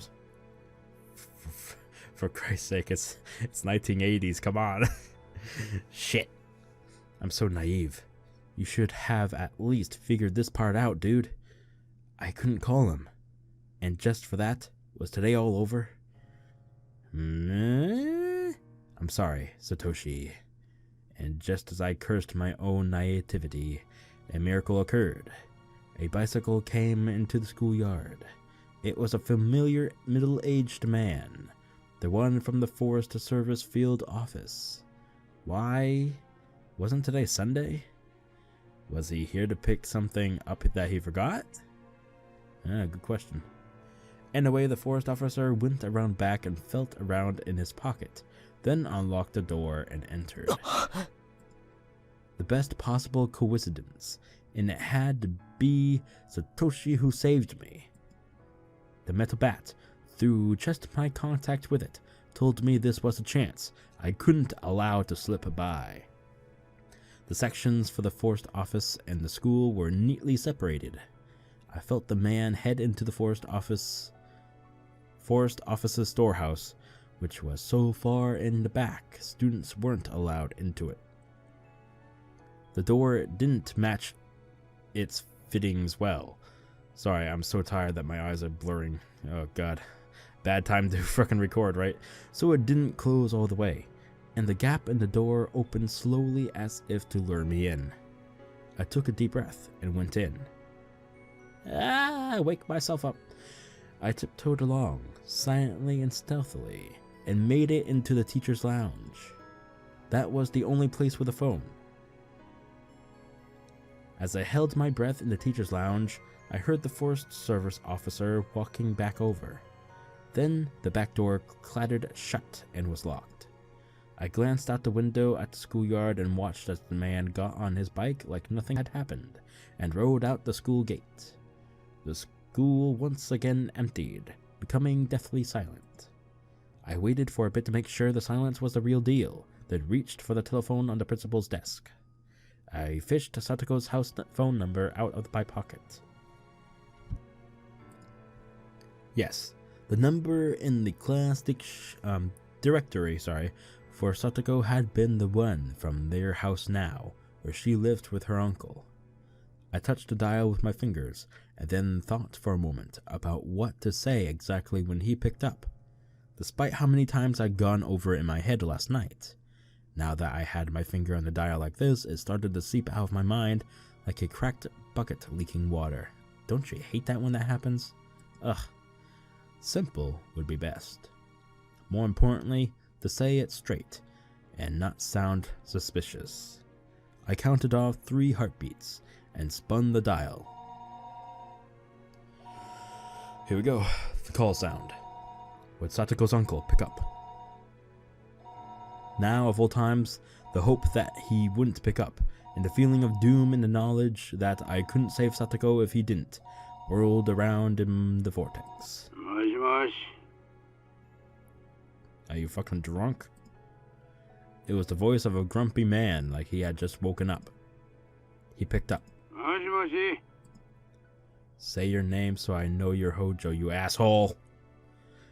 It would be terrible if I got it wrong. I made up my mind. I had all the initiative on my side. Here we go. こちらは下根市沖宮警察です。北条さんのお宅ですか? I was changing my voice, but did he really think I sounded like an adult? Would he believe I was the police? はい、北条ですけど。今、お宅のお嬢さんの北条さと子さんをこちらで保護しています。え、さと子が？あいつ何かやらかしおりましたか? He fell for it.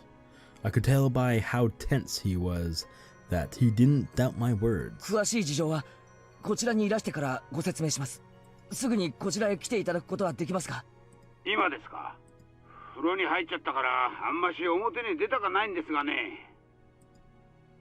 What? You don't want to come because you already took a bath? はい、今すぐです。すぐ。せっかく。さと子のやつ何をしちゃったんですか? 詳しい話はこちらでいたします。ではお待ちしていますのでよろしくお願いします。ちょっと。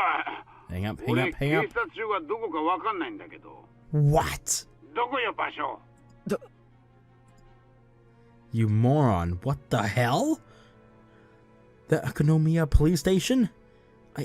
I don't know where it is either. Aren't you from around here? Why don't you know that? Oh god. Time for the biggest, weirdest bullshit in history. Here we go. A greasy sweat came over my body. Eventually, just as I was about to choke, he spoke. 消防署の隣でしたっけ? 遠いな. Thank goodness he remembered on his own for me. I didn't care where the police station was, so long as he left his house to get there. ではお待ちしていますので。俺警察行ったら誰んとこ訪ねればいいんよ。あんた名前は? On top of that, he wanted to know my name? Dude, just give a random name. Jesus. Just leave your goddamn house already, you fucker! 前橋と申します。 You almost said your real name, you fucking idiot. Maebashi. では失礼します。 That was close. Hang up already, you fucking idiot. I almost thoughtlessly told him my real name. I managed to change the last syllable of it, though. I put the receiver down like I was running away. My fingers were trembling, and I was soaked with a tepid sweat. I wasn't just nervous about the phone call. With that call, everything had finally been put into motion.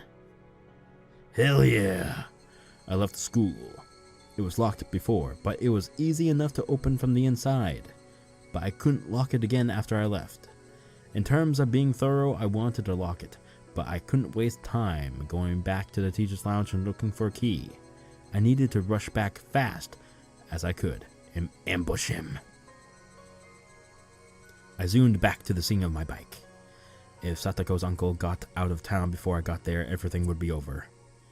He'd learned there was no one at the station named Maebashi, and things would get pretty messed up. As I returned at full speed, I passed a family wearing yukatas. They must have been on their way to the festival. Many people in Hinamizawa knew my face, though I didn't know theirs. Even just passing by them like this made me uneasy. But I didn't generally come around here, so those living in the area might not have known much about me. That didn't matter right now. I needed to get back as fast as possible, to control my breathing, and to ambush the man. I hid my bike in the thicket, and picked up Satoko's bat, which I just left hidden in the shade. Okay, and then I held my breath, waiting to see anyone. I wondered if he still hadn't gotten here. Or maybe he went right out after the phone call and passed by here already. I couldn't figure out which it was, and it was set upon by an indescribable impatience. Calm down, Keiichi Maebara. Even if he came here already, he'd pass by here on the way back, right? Then the end result would be the same. It wouldn't change the fact that he'd die. He'd probably be coming on his motorcycle. How would I stop him then?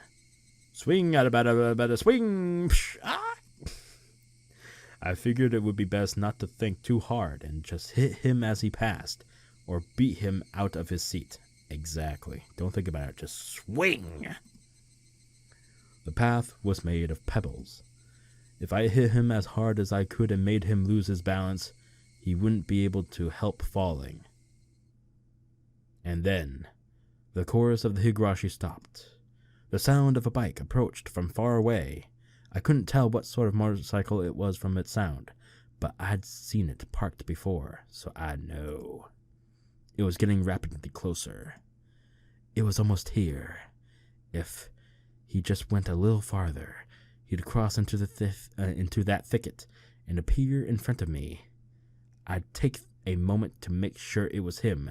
Then when I had, I put my plan into action. Here we go. The motorcycle appeared. A few easily identifiable characteristics told me it was Satoko's uncle's bike, without a doubt. Was it really him? Was it really Satoko's uncle? I wasn't making a mistake, was I? Dude, didn't you see him before? Like, he was poking his head out of the window of his house that one day. 2 days ago, I think, in-game. Whatever. I looked at its characteristics again. Its color, shape, and most of all, the man's clothes and face. Those last feelings of hesitation, I did away with them. Satoko, now, your Nini will end it, okay? Closer, closer.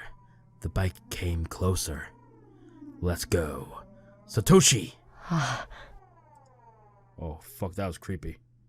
Whoosh! I jumped out of the thicket. I used my shoulder to basically tackle the uncle on the bike with all my might.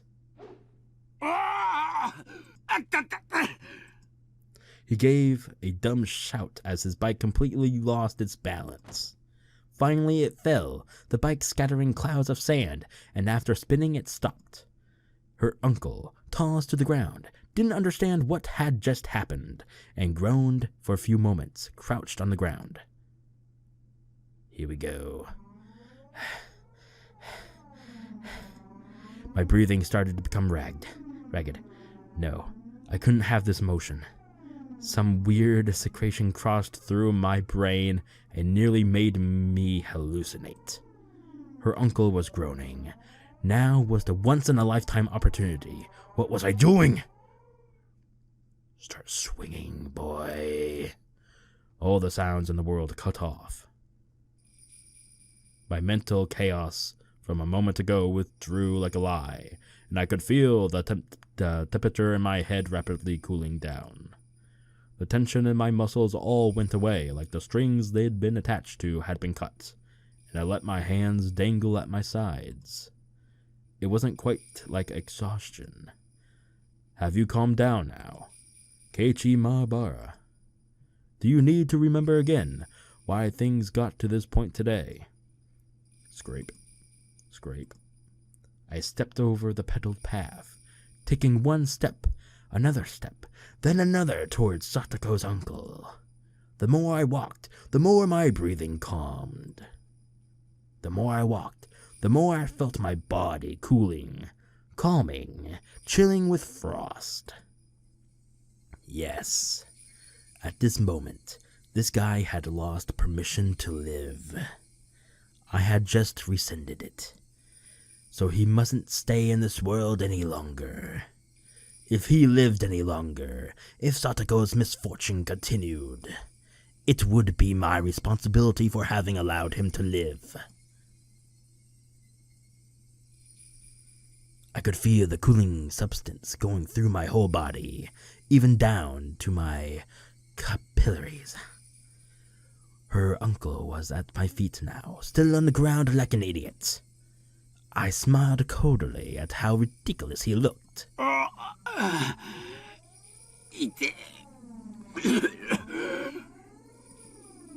That's all it took for it to hurt. Satoko's heart hurt much more, and now you're going to feel that.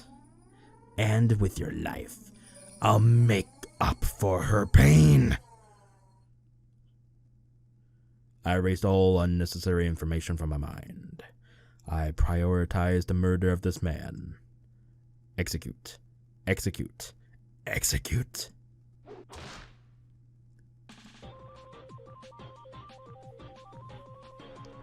This does not match the situation. Why this music? No. I don't feel like going fast. This is not Sonic the Hedgehog bullshit. What the fuck is this shit? Okay, I'm sorry. Okay. It's just so unfitting. Damn it. I hate it. Utterly calmly, I delivered my first strike to the back of his head. I wanted to get at the most effective spot. At least during that first moment, I'd have to attack him while he was at his most defenseless. And if he was hit in the head, he'd cover his head. It was a defensive reaction all humans made, like machines. He used both hands to cover his head, so he couldn't pick himself up off the heap he was in on the ground. Like pounding a caterpillar into the dirt, I hit him over and over. He was covered his head. I'd hit him in the side. If he covered his body, I'd go for his head. If he rolled over, I'd strike his feet, his knees, his elbows. I didn't care where anymore. By just delivering one blow after another, I induced panic in him. I retained my overwhelming advantage, but I hadn't done nearly enough to deliver a fatal wound.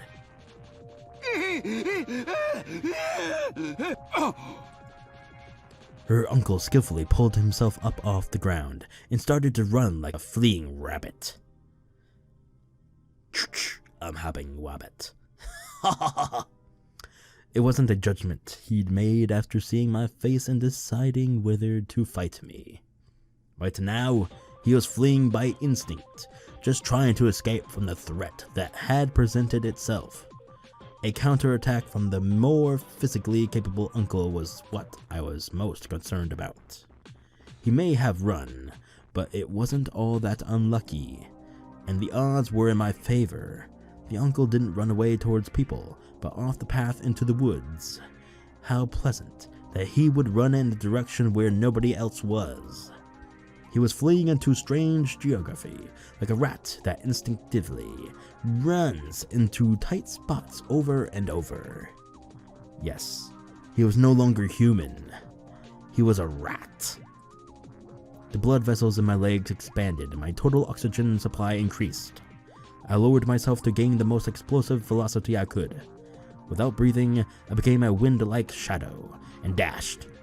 I crossed thickets, crushed dead tree branches underfoot, and dove through the woods like a bullet. He ran so cowardly, arms flailing as he went. After catching up to him, I didn't need so much as a blink of an eye to strike him again. My senses, mind, and body were all sharpened purely to kill this man. This was the first time I'd felt like this. Well, this was the first experience I'd ever had killing someone. It felt natural continuing to do this for the first time.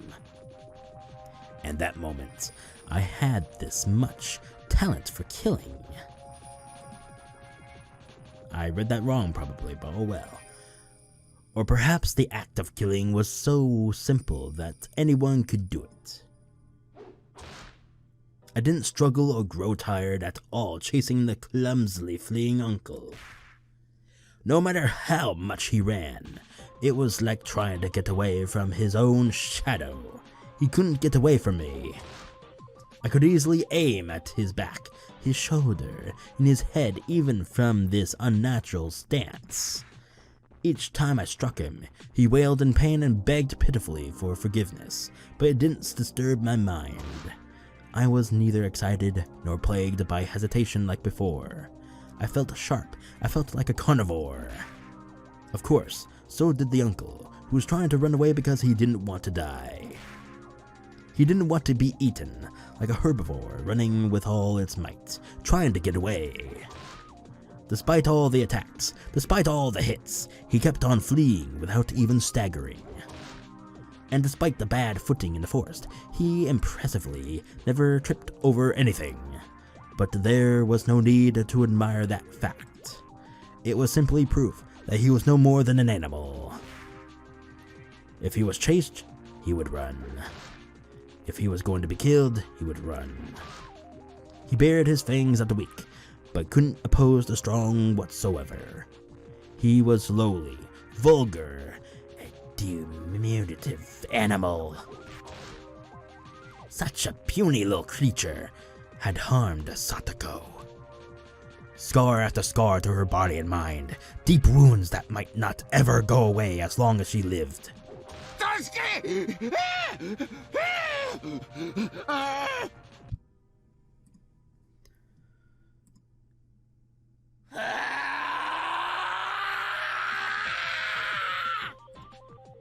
My cold and calm emotions suddenly turned into bestial ones.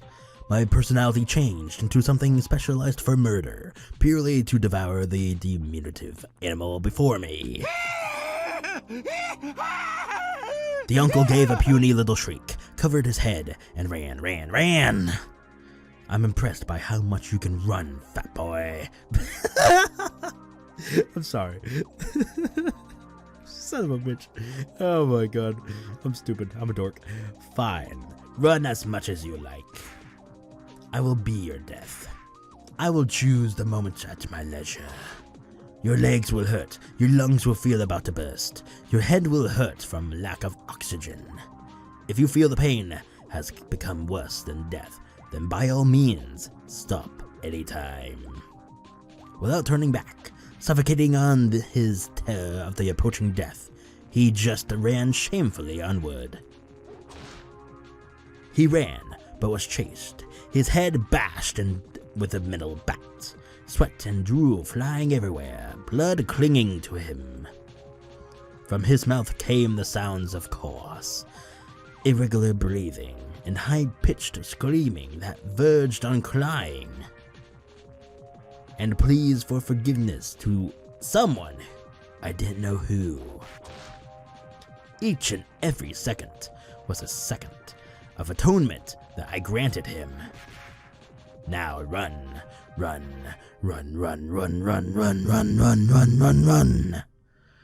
then fall and moan and die. Where did you even crawl out of anyway? You were never here before. If you were never here, you never should have showed up. If you never showed up, our lives would still be fun and enjoyable. We would have gone to today's festival, waited for each other, and gone to the shrine, laughing. We would have been playing amongst the stalls right about now. We'd be browsing the strange food stalls you only saw at festivals, trying to get prizes from goldfish, scooping, wind throwing, or target practice. Mion would surely make it into a competition, as we, as a club, would have a grand time. And everyone would have been cheering for Rika-chan's dedication dance. And everyone would say how fun it was, and it would give us energy for days to come. Fun, enjoyable, and funny, warm time spent with friends.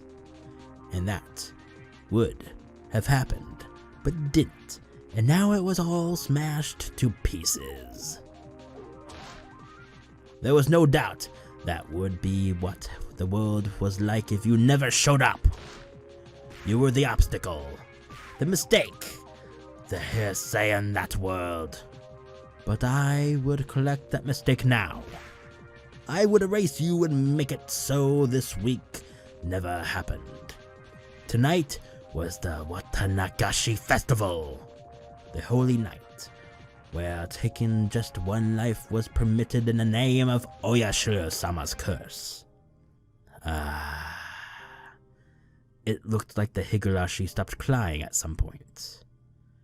When the Higurashi cried, everything would end. And the Higurashi silenced. Lowly one. The hour of atonement is at an end. The Higurashi have stopped their crying.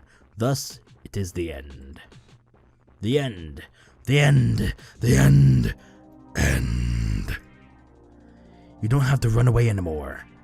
Die with those dirty brains of yours smashed everywhere.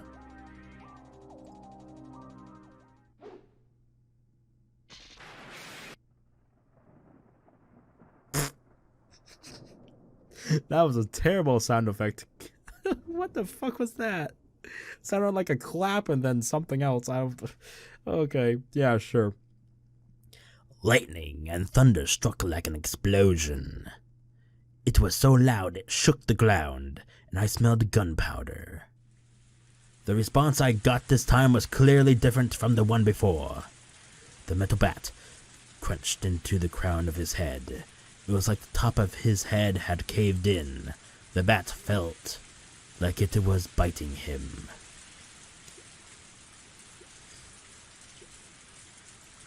Drip, drip. It had been the final killing attack that visited him. When I didn't overlook the opening he left as his knees gave out under him. I remained alert for a few moments, then thud, thud. I planted both knees in the ground and then fell forwards, burying my head in the ground.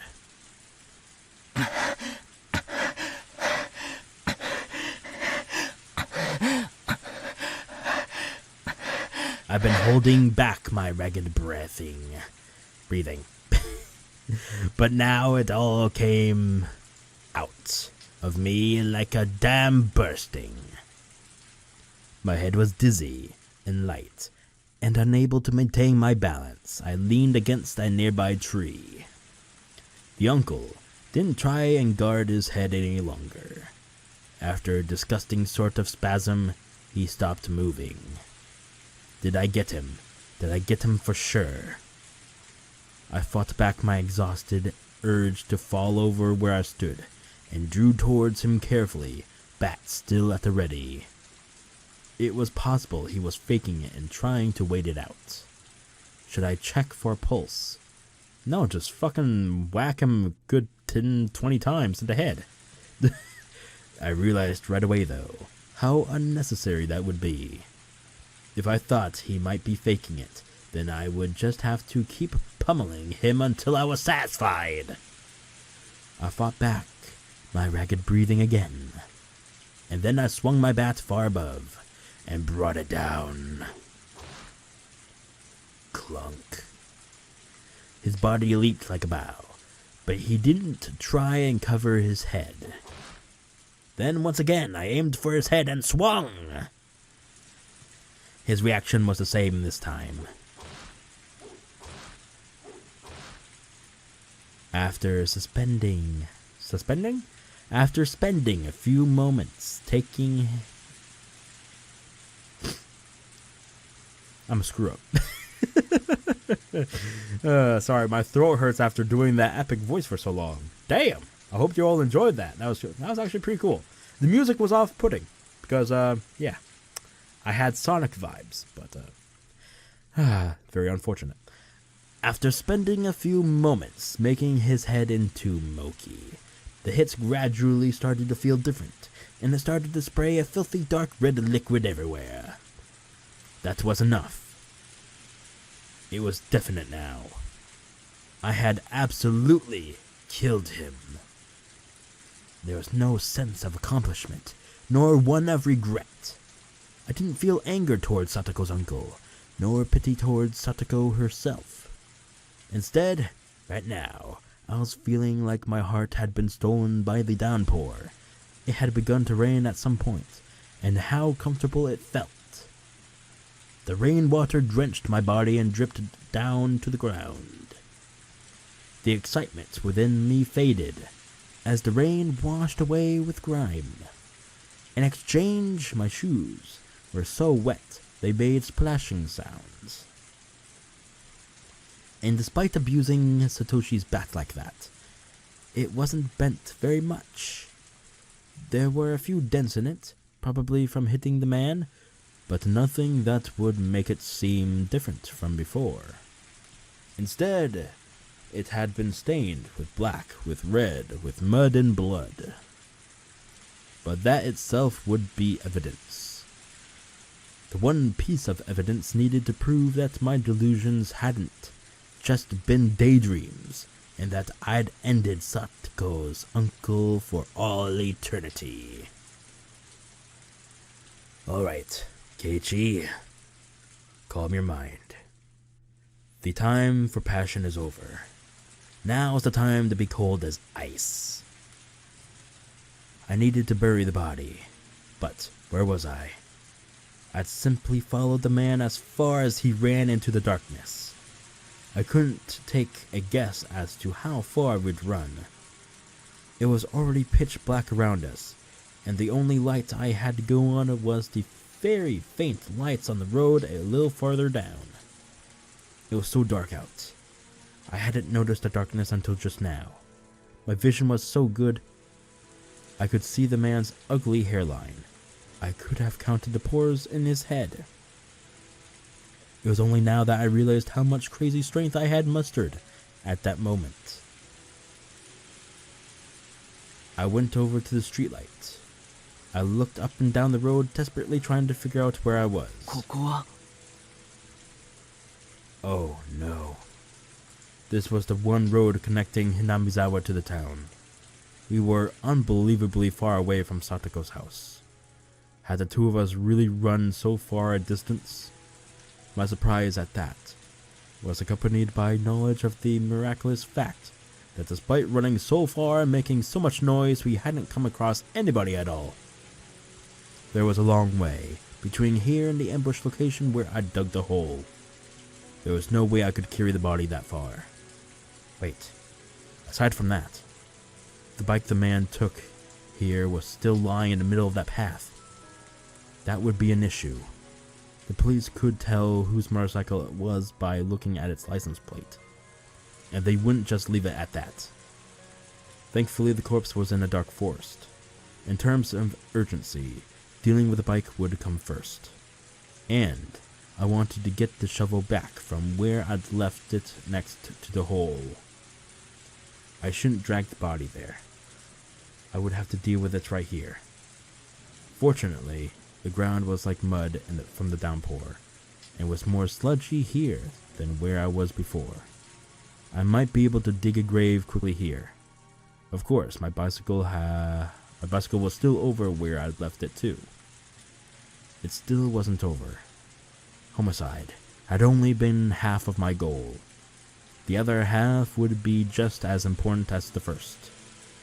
I would completely hide the body, not allowing a beginning to happen.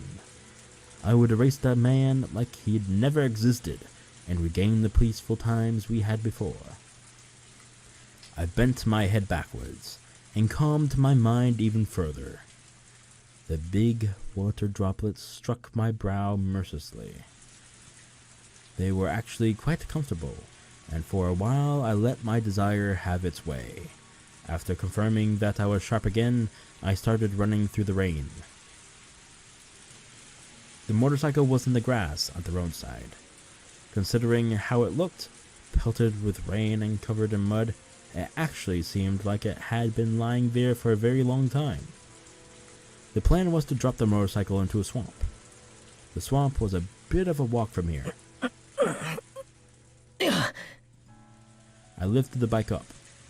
I didn't think it would be so heavy. I was a little surprised, but once I had it upright, it was fairly easy to roll it along. Still, pushing this thing all the way to the swamp was really not something I wanted to do.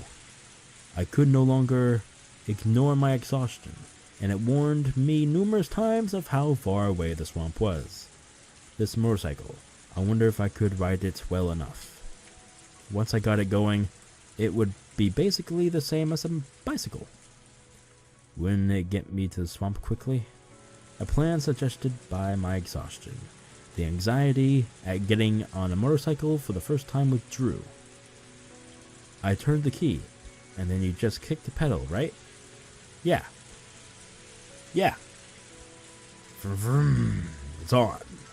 And then I gripped the handlebars, first the right, then the left.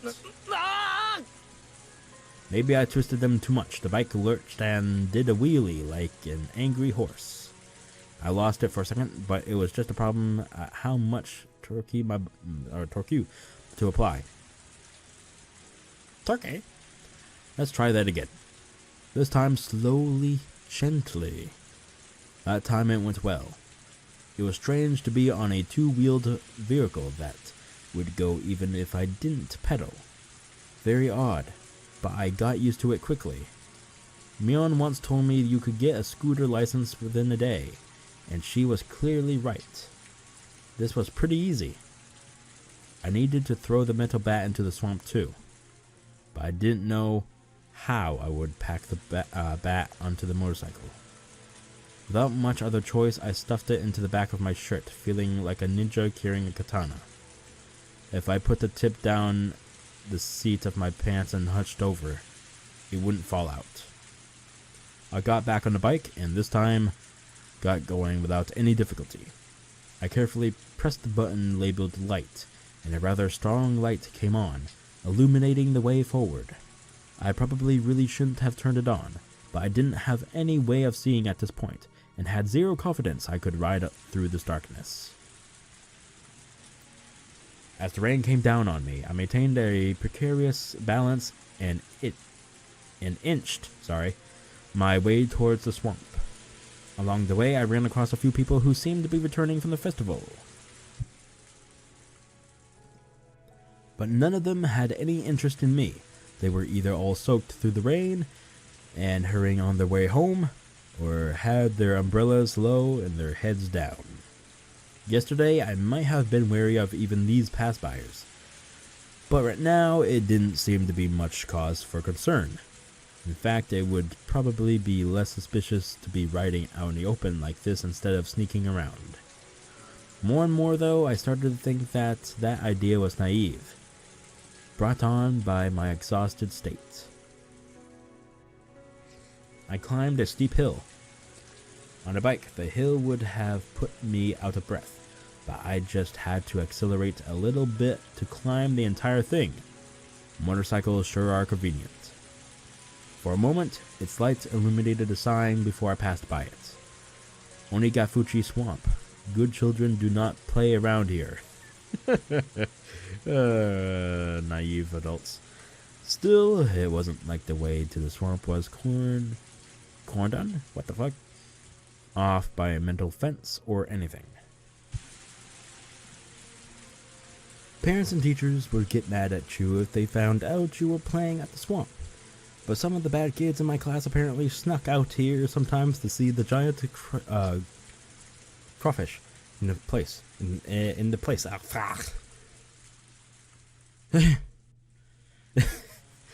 They talked before about how they'd go to the candy shop and buy some pickled squid. Then just tie it to the fishing line and throw it, and all the crayfish would come running. Once I got up to the bank, there was a tiny ritual shrine and traditional ropes on one of the trees. And, as it swallowed the downpour whole, the blackened swamp had waited for me. If I slammed on the accelerator from the cliff like stop... Wait, what? Okay, that is worded weird.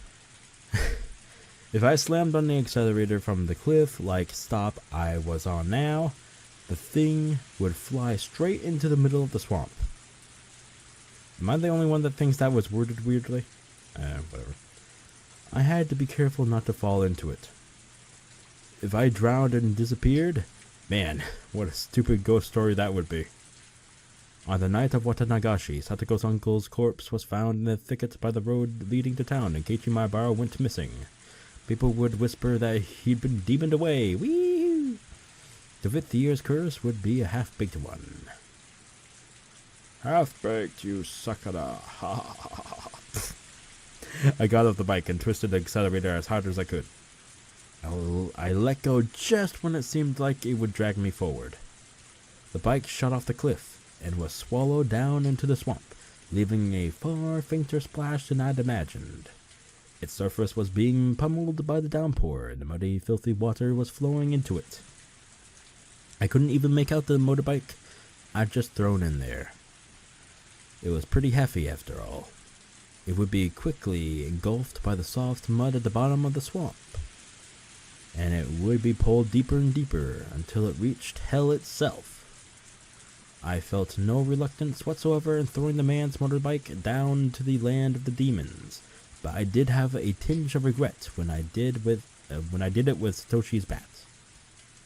The muddy water washed off the gore sticking to it, and it sunk easily. I had sort of shared today's events with Satoshi, so I wanted to give it a quiet place to stay. That's how I felt. I started to feel more like returning it to the locker from before, so it could continue to keep watch over Satoko. Satoshi, 俺、多分お前のこと誤解してた。Satoshi listened quietly, without nodding. I am absolutely convinced now. You were the one who beat your aunt to death last year and saved Satoko. I always scorned you and called you a coward who ran away, but I was wrong. To the rest of the world, some deviant was behind that incident, but I know. That was something you did for her. And then you disappeared. You finally got back that piece and lost it within days. So, I swear to you that I will live life to the fullest from now on, live it enough for the both of us. I will live on as though this week, this day never happened. But I will never forget this short time we shared together for as long as I live. I didn't know what expression Satoshi made as he listened, but as someone who had protected the same girl, I felt he had smiled and given me his blessing. And then, my hand moved of its own accord, and the bat I had hesitated to throw away left my hands and through the air. It traveled its parabolic path, spinning all the while, and the swamp absorbed it without a sound. There weren't even any ripples when it hit the surface. That surface was tempestuous because of the downpour, and the bat was long gone. For a moment I regretted having thrown it, but I realized that that might have been what Satoshi had wanted, and it is loud. Is it this? Why is it connected to the music? It's weird. そうだよな。俺はまだ感傷に浸る余裕なんかないんだよな。I would return for my shovel, get on my bike, dig a hole to hide the body, and bury it. It seemed like a simple sequence of events, but I felt extremely exhausted, and I had to do it all tonight. Satoshi left me with only the advice that I needed to finish this up soon, then fell silent for eternity, and disappeared at the bottom of the demon's abyss.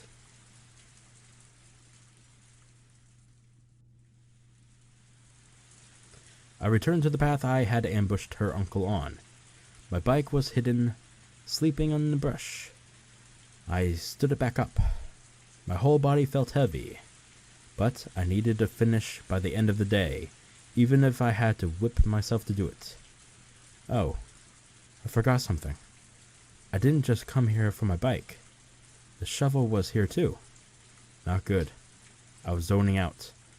Every once in a while, if I let my guard down, my vision would almost go black. Pull yourself together, Keiichi Maebara. It's still not over.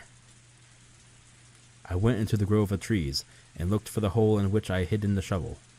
Unfortunately, I had hidden it deep in the forest, not wanting it to be seen, and now everything was black in the night, and I couldn't see anything anymore. I reawakened my fading consciousness and realized just how big this annoyance really was. おい、マジかよ。 The sweat the rain washed away before came back up to my skin. Deep in the forest where the street lights could never reach. The fact that it would be so pitch black had been completely uncalculated. With this much darkness, even if I had been able to kill him right away like I planned, I didn't know if I still could have buried him without a problem. What should I do? I simply couldn't find the shovel tonight. If I forced myself to go deep into the forest, I'd lose even my sense of direction and might actually get lost in here. That might have been an exaggeration. Exaggeration! But it was fully possible. I'd trip over a tree root and sprain an ankle, muscle. Sure, whatever. Oh, right. My house's storage room. There was another shovel there, the same fold-up kind. Couldn't I go back to the house, get a shovel, and give up on finding the shovel tonight? It's not as though the name Maebara is written on the shovel, but it seemed like an unusual item for an import variety store, made in another country, so I didn't want to leave that shovel here. But in this darkness, I couldn't find anything. I couldn't do anything. I should give up and go back to the storage room. And there was an electric lantern in there. If I used that for light, I could look for it. But It was so extremely dark. Could I light the way with just a lantern? The light of a lantern in this dark night. I couldn't discard the possibility of it drawing eyes. And I doubted if I could find the shovel with the lantern's feeble light.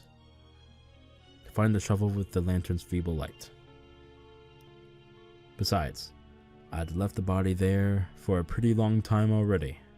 My sense of fear, dulled through excessive exhaustion, finally reared its ugly head. Anyway, for now, the most important thing was to hide the body. A shovel being found wouldn't be a big deal, but a corpse? If they found that, I'd share the same fate as Satoshi. First, I'd go back to the storage room at home. Then I'd get the lantern. Now that it's gotten this dark, I might still need light to dig a hole for the body too. And I'd get the other shovel. And then I'd deal with the body first thing. Once that was done, I'd come back here, find the shovel and bring it back. I had to do at least that much, but I was so tired. But complaining was getting me nowhere. If I started getting complacent now, everything will have been for naught. At some point, I had sat down. I gritted my teeth and endured, lifting my heavy hips. The night was young. Of all the nights I'd experienced, none had ever been this long. When would it all end? The night was young. Oh, please let that be the end. I'm ending here. I'm ending it here nonetheless because my mouth is so dry and I'm fumbling words left and right now. So it's a good time to end before I go crazy. It's not the end of the chapter. Fuck me. I can't. Oh god. Okay. This is what I'm gonna do. I'm gonna go ahead and end my recording, but I'll continue from where I left off here. For when I continue recording, when I possibly can. Why did I go? God damn it! Save, idiot. All right, so we saved right here. I'll come back. For you, it will be 1 second.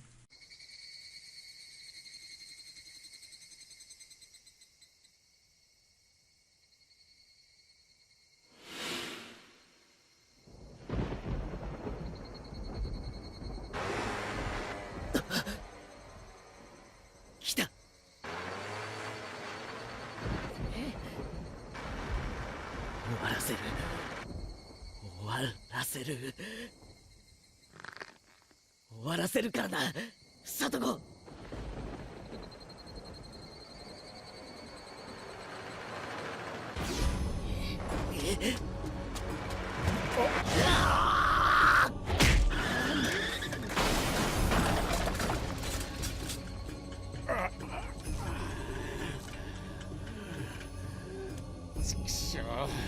なんだってんだ。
Alright, so let's continue. The lights at home were dazzlingly bright. Suddenly, they reminded me of how hungry I was. I checked the clock. and saw that it was almost 7. I'd have thought for sure it was 2 or 3 in the morning already. I was surprised at how messed up my biological clock had gotten just from this one night. There was a warm light coming from the curtains in the living room window. The worlds between here and what was beyond those curtains were so different. If only that man hadn't shown up, I would have been in that light. I'd still be excited from the festival, and I'd be talking to my parents about how much fun I had with all of my friends. And then, even though they made a hot meal for me, I would have eaten way too much at the stalls, barely eaten any of it, and gone back to my room. And the rain is fucking loud. Alright, oddly enough, it's connected to the music for some reason. Alright.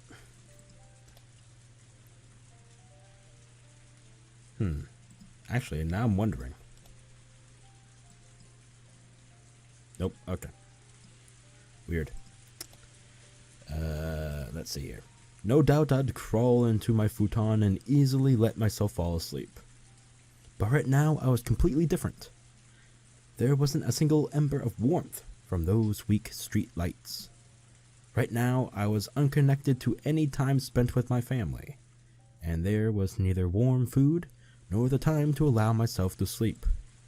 My body exposed to the cold rain. I knew that I simply had to spur myself on to accomplish what I must. I realized how timid, how cowardly I was becoming. For what reason did I need to kill someone, even if it felt this terrible? I'd lost sight of my purpose.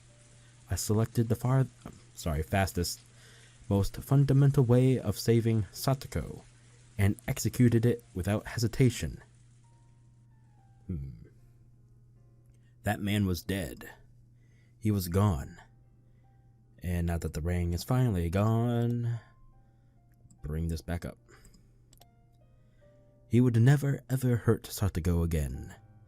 We all thought frantically for days on end about Satoko's problem, and finally, with no options, we gave up. And I had solved it in one night. By myself, without anyone's help. Right about now, Satoko would be making dinner for her uncle, despite not knowing when he'd return, and she might be spending the night trembling in fear of whether he'd yell at her for how it tasted. But her uncle wouldn't come home. She wouldn't have to fear his wrath, nor let him make her feel sad. I see. I did it. I successfully saved Satoko. All I'd been thinking about for a long time was killing that man, and I'd forgotten the feeling that it was actually all to save her. そっか。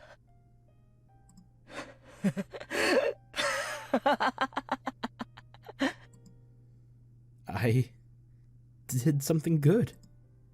That's right. I did something good, didn't I? I felt hot tears coming from my eyes. And that's when I first realized that the exhaustion I'd been feeling was actually guilt. The blade of guilt, for a while now, had just been scraping away with its tip, hurting my heart. It hurt so bad I couldn't stand it. It was throbbing painfully. It hurt so much, it was so painful that I cried. I cried tears of joy at saving Satoko. I didn't know why, really, anyone. Anymore. I just cried. My tears fell and fell. As I stood there for a while, coming to terms with those warm tears, my heart was comforted a little. Alright, Keiichi Maebara. That's enough. There's nothing to regret or feel ashamed about. Both my body and mind were thoroughly exhausted, and that was a fact.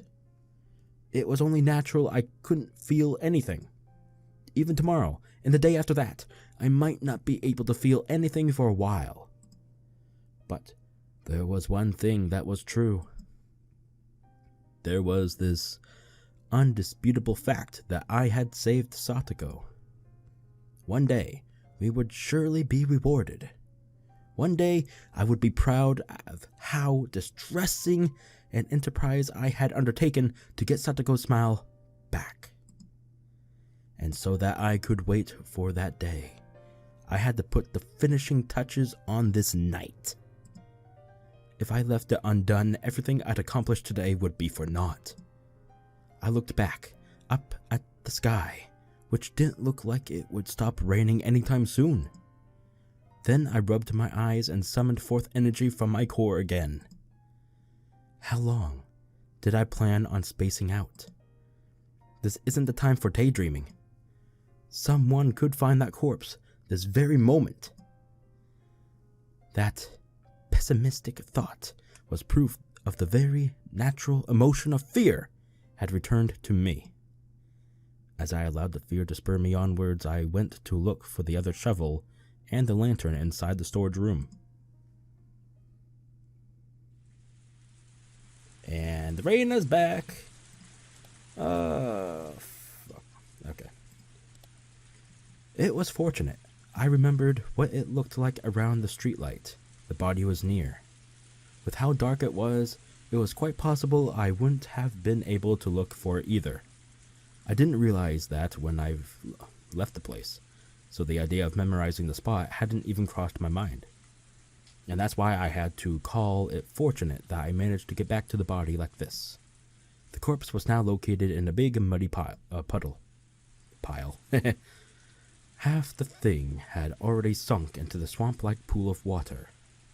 I only realized afterward, but there was an unused irrigation channel right nearby clogged with fallen leaves and dirt, and there was rainwater flowing from there.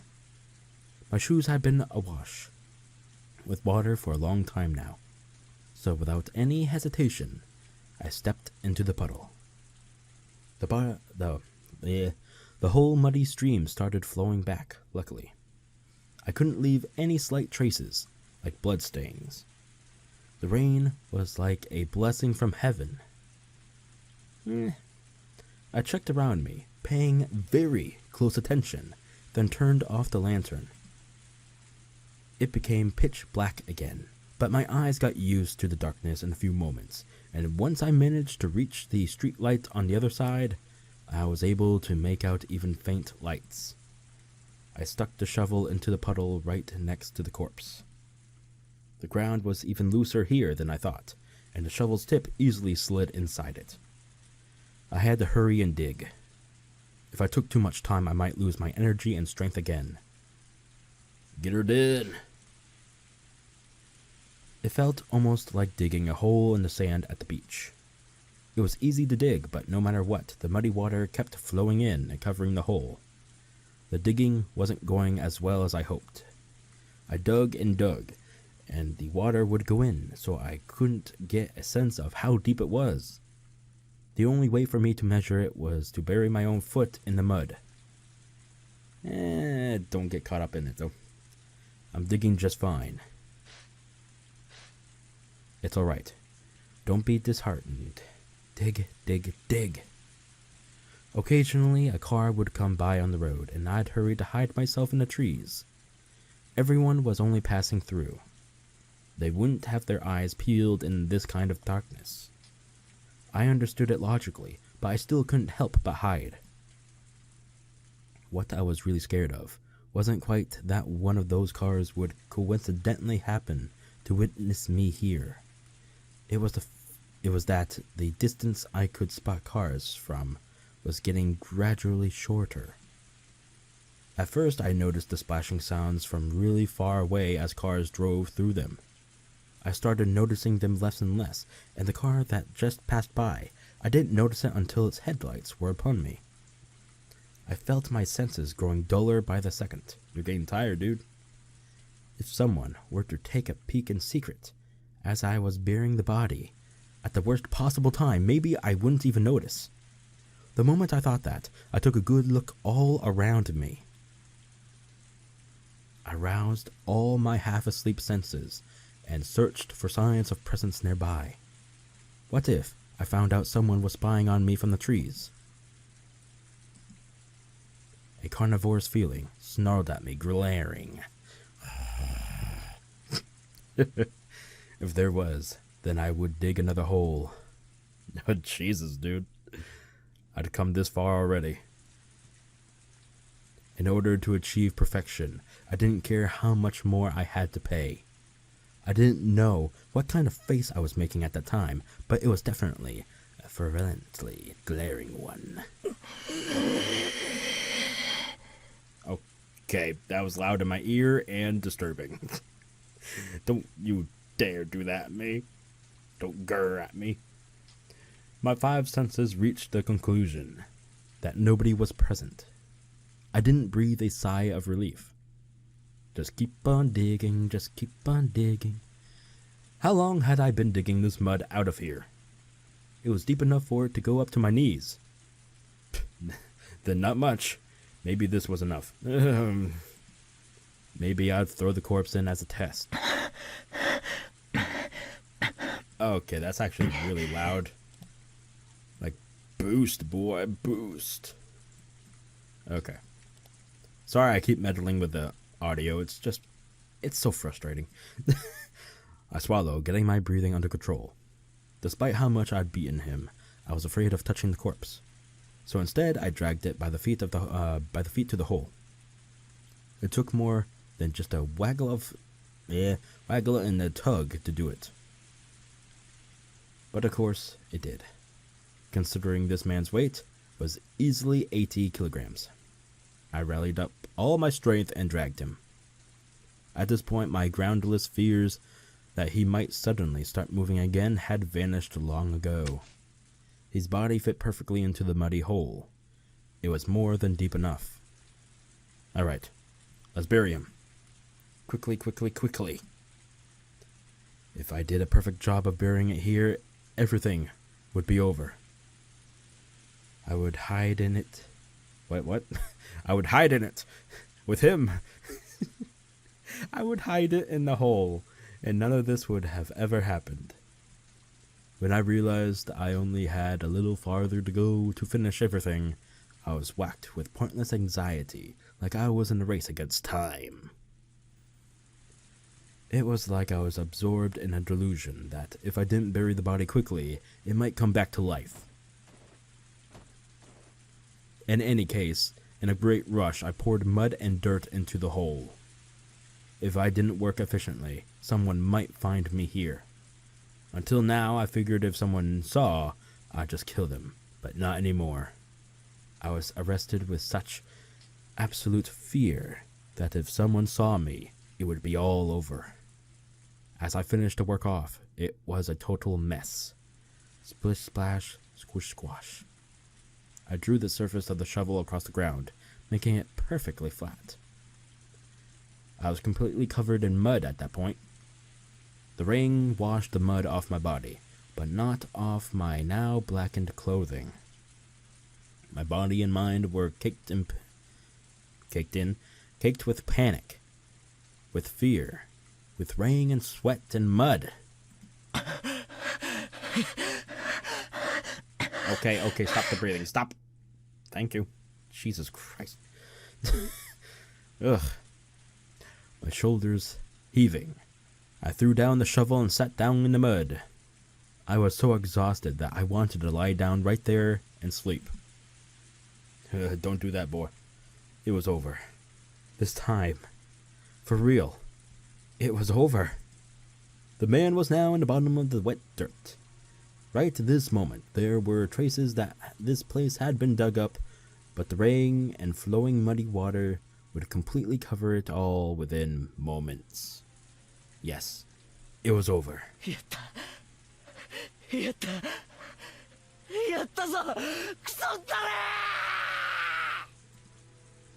And then I fell over backwards, face up in the mud. Raindrops pelted my face without mercy, but I didn't care. After staying there for a while, resting my mind, I got up again. It was over. So let's go home. You already buried the whole thing. So now it's like it's never happened. It never happened, so there's no reason for me to stay out here and get rained on. I wobbled to my feet. I wouldn't use the shovel anymore. I considered disassembling it, but I didn't have the strength in my absolute exhaustion. I didn't really need to take it apart anyway. Dragging the shovel behind me, I headed towards the light. I stood up my bike. It had been laying in the grass by the road. I didn't know how I was going to get the still assembled shovel into the front basket, but I put the shovel down the back of my shirt like I'd done with the baseball bats. Unlike the bat, the corner of it was on my back, making it very painful. Plus, if I relaxed my posture even a little, it would fall out behind me.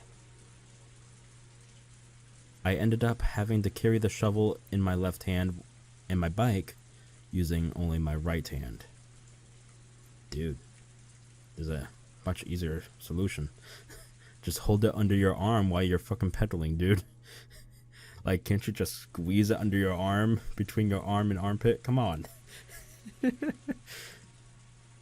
Not only was I in a state of total exhaustion, this was a downpour. One hand on the handlebars. I was swaying to and fro like a drunk. You drunken fool. But I didn't care. Even swaying like this, I got a little closer to home every time I pedaled. Oh my god, still yet another long talking motherfucking scene. Fucking Christ, this chapter is evil. Well, the past 2 chapters have been. I saw 2 lights swaying slowly in front of me. A car was approaching. Oh no, I need to get out of the way. From far away in the shadows of the darkness, a car appeared. Its dazzling lights washed over me. The driver made a short honk of the horn to inform me I was in the middle of the road. I have to get out of the way. I kept telling myself that, but not only was I riding one-handed, I was exhausted, so I couldn't do anything. Wobble, wobble, wobble, wobble, wobble. Are you a fucking penguin or something? What the wobble, wobble, wobble. Okay. I meandered about, not going to the right or to the left. The driver decided to swerve out of the way right in front of me, and without lowering its speed much, steadily came towards me. Its outline grew larger in my vision, and telling myself again that I really needed to get out of the way, I jerked the handlebars in one direction, then lost my balance and fell over, bike and all. God damn it, dude. My whole body splayed out, and one foot got caught in the bike. Of course it did. This was seriously bad.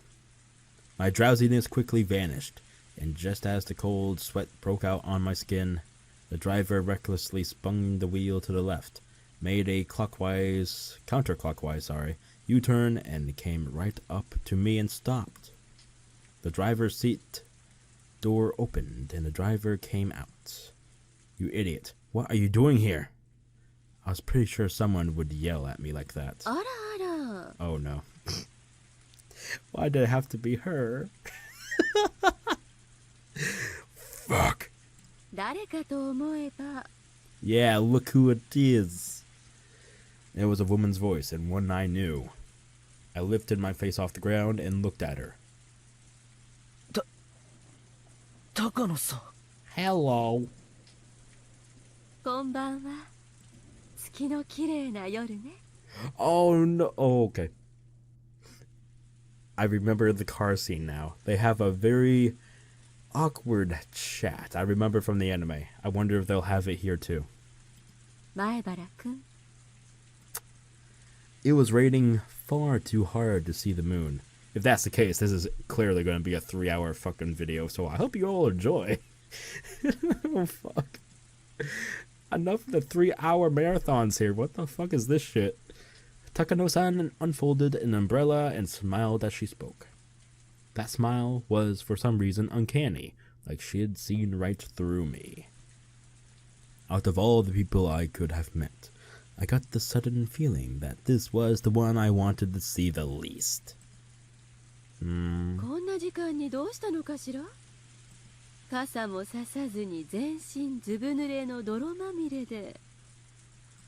それは何？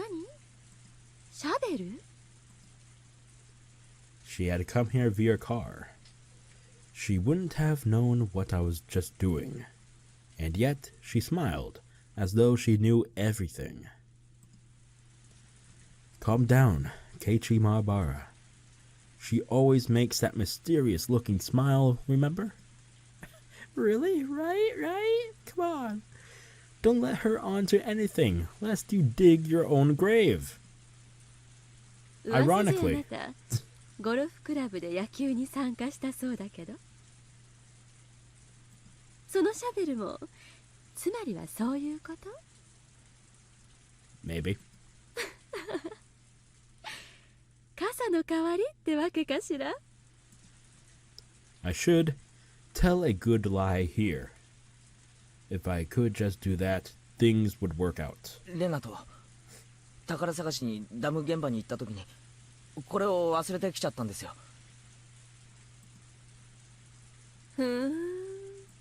それをこの土砂降りの中取りに行ったわけ？ Well, it wasn't raining when I went there. 家を出た時は降るとは思いませんでしたので。Aha, yes. あら、降り出したのは結構前よ。Yeah, well, it was tough to find the shovel. Get off my ass! あなたずいぶん前から表にいるのね。He didn't remember where he left it, so leave him the fuck alone. まあ、ほっつき歩いてましたから。Oh, God. それにしたって。Uh-huh. あなた、向こうからこっちに向かってきたんでしょ？ God damn it. ダムとは場所も方向も正反対よ。Shut up. God damn it, Keiichi, you're a dumbass. Takano-san was clearly aware that something exceedingly abnormal was happening with me. And as she played her little word games, she was enjoying driving me into a corner. Like a snake. Maybe she had a vague guess, just from the situation, of what I'd been doing. My timing really sucked to run into her of all people of all times. At the very end, I could only be frustrated at my terrible luck. I'd done so much, and the end was literally right around the corner. So why at the very, very end did I run into her of all people? What do you do, Keiichi Maebara? You're still holding on to something that could be a dangerous weapon. Will you silence Takano-san? Even if it would be simple to kill Takano-san, dealing with the car should come in afterward would be an issue. I couldn't drive a car. It was completely different from the motorbike. But even if the car was here, as long as there was no proof, I killed her.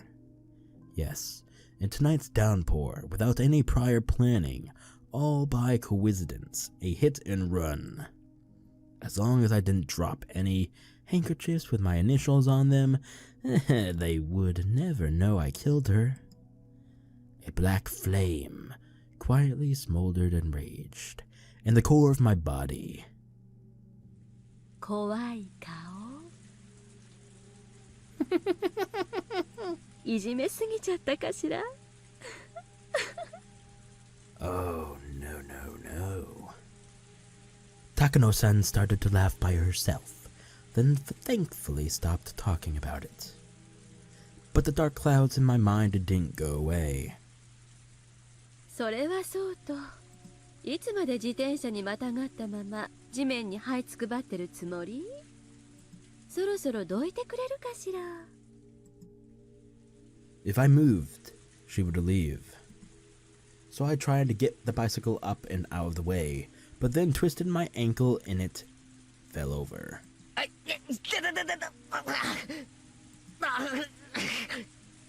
There was a sharp pain in the ankle I twisted. This is nonsense.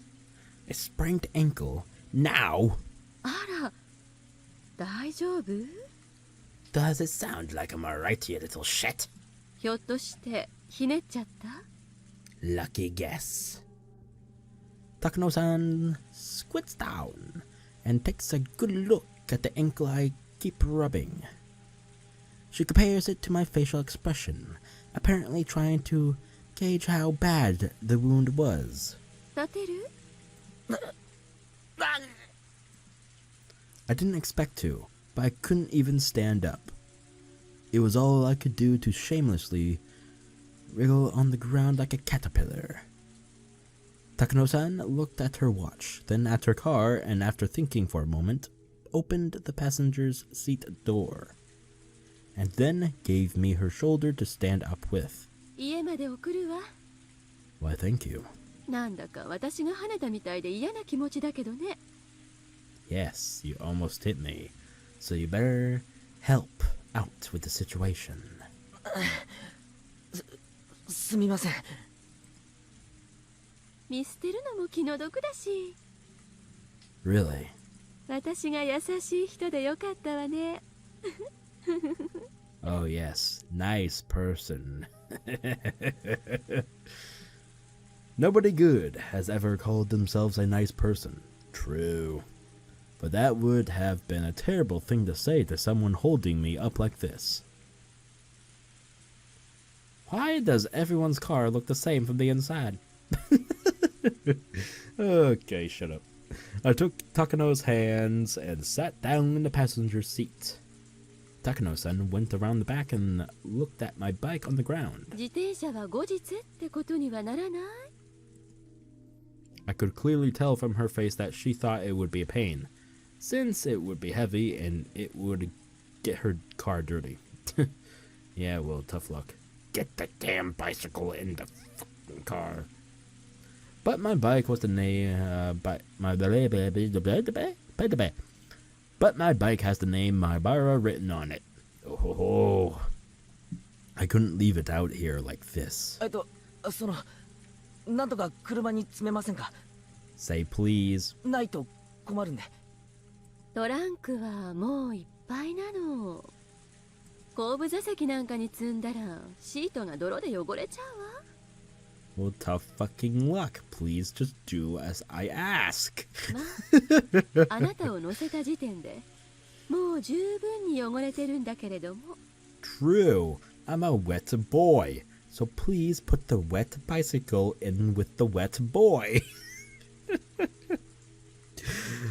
I don't feel good saying wet boy in the same, collective sense. Okay. I turn back to the back seat and see someone's folding bicycle there already. It still looked big enough to fit my bike in there as well. My expression reflected my thoughts, and the exact thought seemed to get through to her. わかったわわかったわ。積んであげる。今夜だけはお姉さんも優しくしてあげるわ。I don't like how you're speaking. Your tone tells me something mischievous and suspicious about you. Takano-san continued with her mean jokes, but she hoisted my bike and loaded it into the back seat for me. The mean jokes were one thing, but couldn't she do something about that eerie smile of hers? And, even more importantly than the bike, I didn't want to leave the shovel here. The shovel could be directly connected to the buried body, and to me. ついでで申し訳ないんですけど、シャベルもお願いしていいですか？ Takano-san gave me a clearly dubious expression. シャベル？別にいいけど、大事なもの？ The more I talk, the worse it gets for me. That's how I felt, so I didn't force myself to answer her. Eventually, outlasted by my silence, Takano-san gave a short shrug and sighed. はいはい、わかったわ。僕はシャベルがないと困っちゃうんでしょ。そんな怖い目しなくてもいいわよ。 Takano-san brought over the shovel that was lying in the middle of the road. I clutched it like I'd never let go of it again. Takano-san watched me with a puzzled look. じゃ、行くわよ。Please. 前原くんのお家ってあの前原屋敷でいいんでしょ？ Gee, they both sound the same, are spelt the same. Maybe. なんでみんなうちのことを前原屋敷って呼ぶんですか？ Because it's a house different from all the others, you idiot. だって現にお屋敷じゃない。 No, it's not.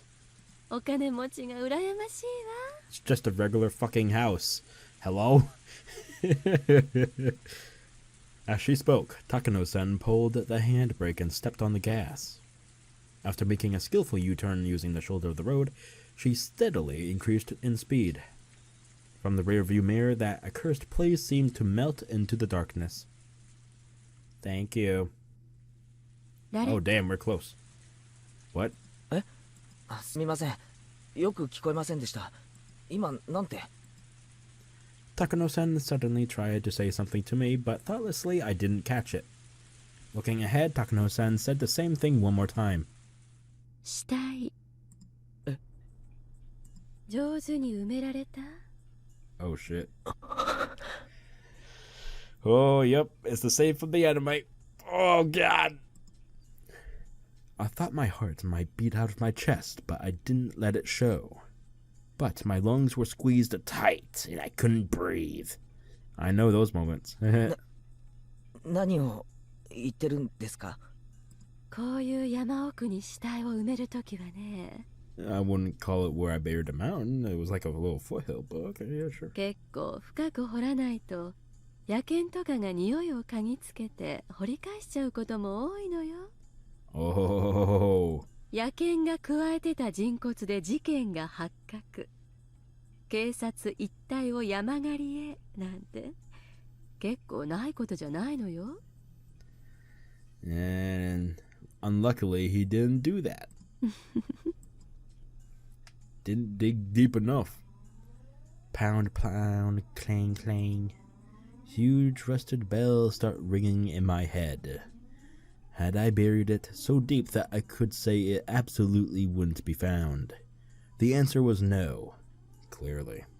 I was in a rush to bury him and get it over with, that I couldn't deny having possibly buried it too close to the surface. Dude, you even said it yourself, you only got to the knees. Your knees! That's not good enough, man. No, wait, that's not, anyway. This woman, how does she know? She had just passed by here in the car by coincidence. And we ran into each other by coincidence, right? She had been watching the entire thing from the trees, and once I left, came back in her car. It didn't make logical sense.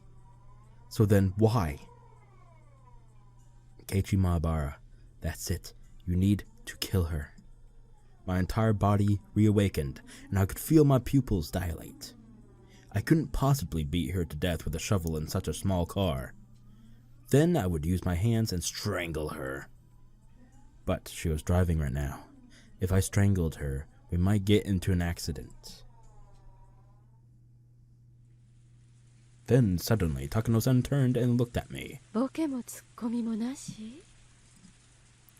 For a moment I was surprised. What was she talking about? 私たちあんまり相性は良くないみたいね。 Please tell me that was a joke. Takano-san said, disappointed, returning her gaze ahead. I repeated the words she said a few times in my head and finally realized that she meant it as an off-colored joke. I didn't know whether it was really a joke, but I wouldn't be able to fool her, no matter how many lies I told. Right now, with her driving the car like this, I couldn't kill her. I would have an even harder time doing it when we got back to my house. That moment we met, that had been my best chance. And to have missed it so easily, it hurt. After that, Takano-san didn't say a single word. The car was completely buried in an almost suffocating silence. Ooh, black and white and all gray. What kind of woman had I run into? With everything that happened today, I managed to pull it off. And at the very end of it all, I just had to go home and go back to sleep. What bad luck. It's getting darker. Why is it getting darker? Stop getting darker, you son of a bitch. As my sleepiness gradually overtook me, the anxiety I felt steadily started to matter less and less. Stop getting darker, damn it. Is this alright, Keiichi Maebara? You probably should not leave this woman alive. Right now, I'm tired. So go to sleep. Go to fucking sleep. She stepped on the brakes and I jerked against my seatbelt. That woke me up. I thought I must have fallen asleep by accident. I looked out the window and there was a big building with faint lights on. It was really dark out, but I knew immediately it was my house. 今ご家族を呼んでくるわね。 No, thank you. 少しの間だけど、一人でお留守番できるかしら。バカにしないでください。それにほら、もう大丈夫です。一人で歩けますから。あらあら、さっきは痛そうな顔して肩まで借りたのに、ひょっとしてお姉さんに甘えてみたかったから。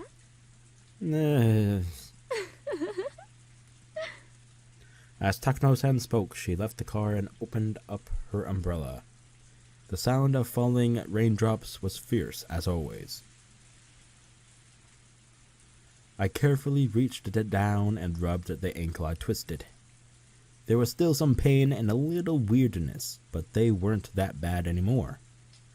Rather than being happy about how light the wound was, I first regretted this whole thing.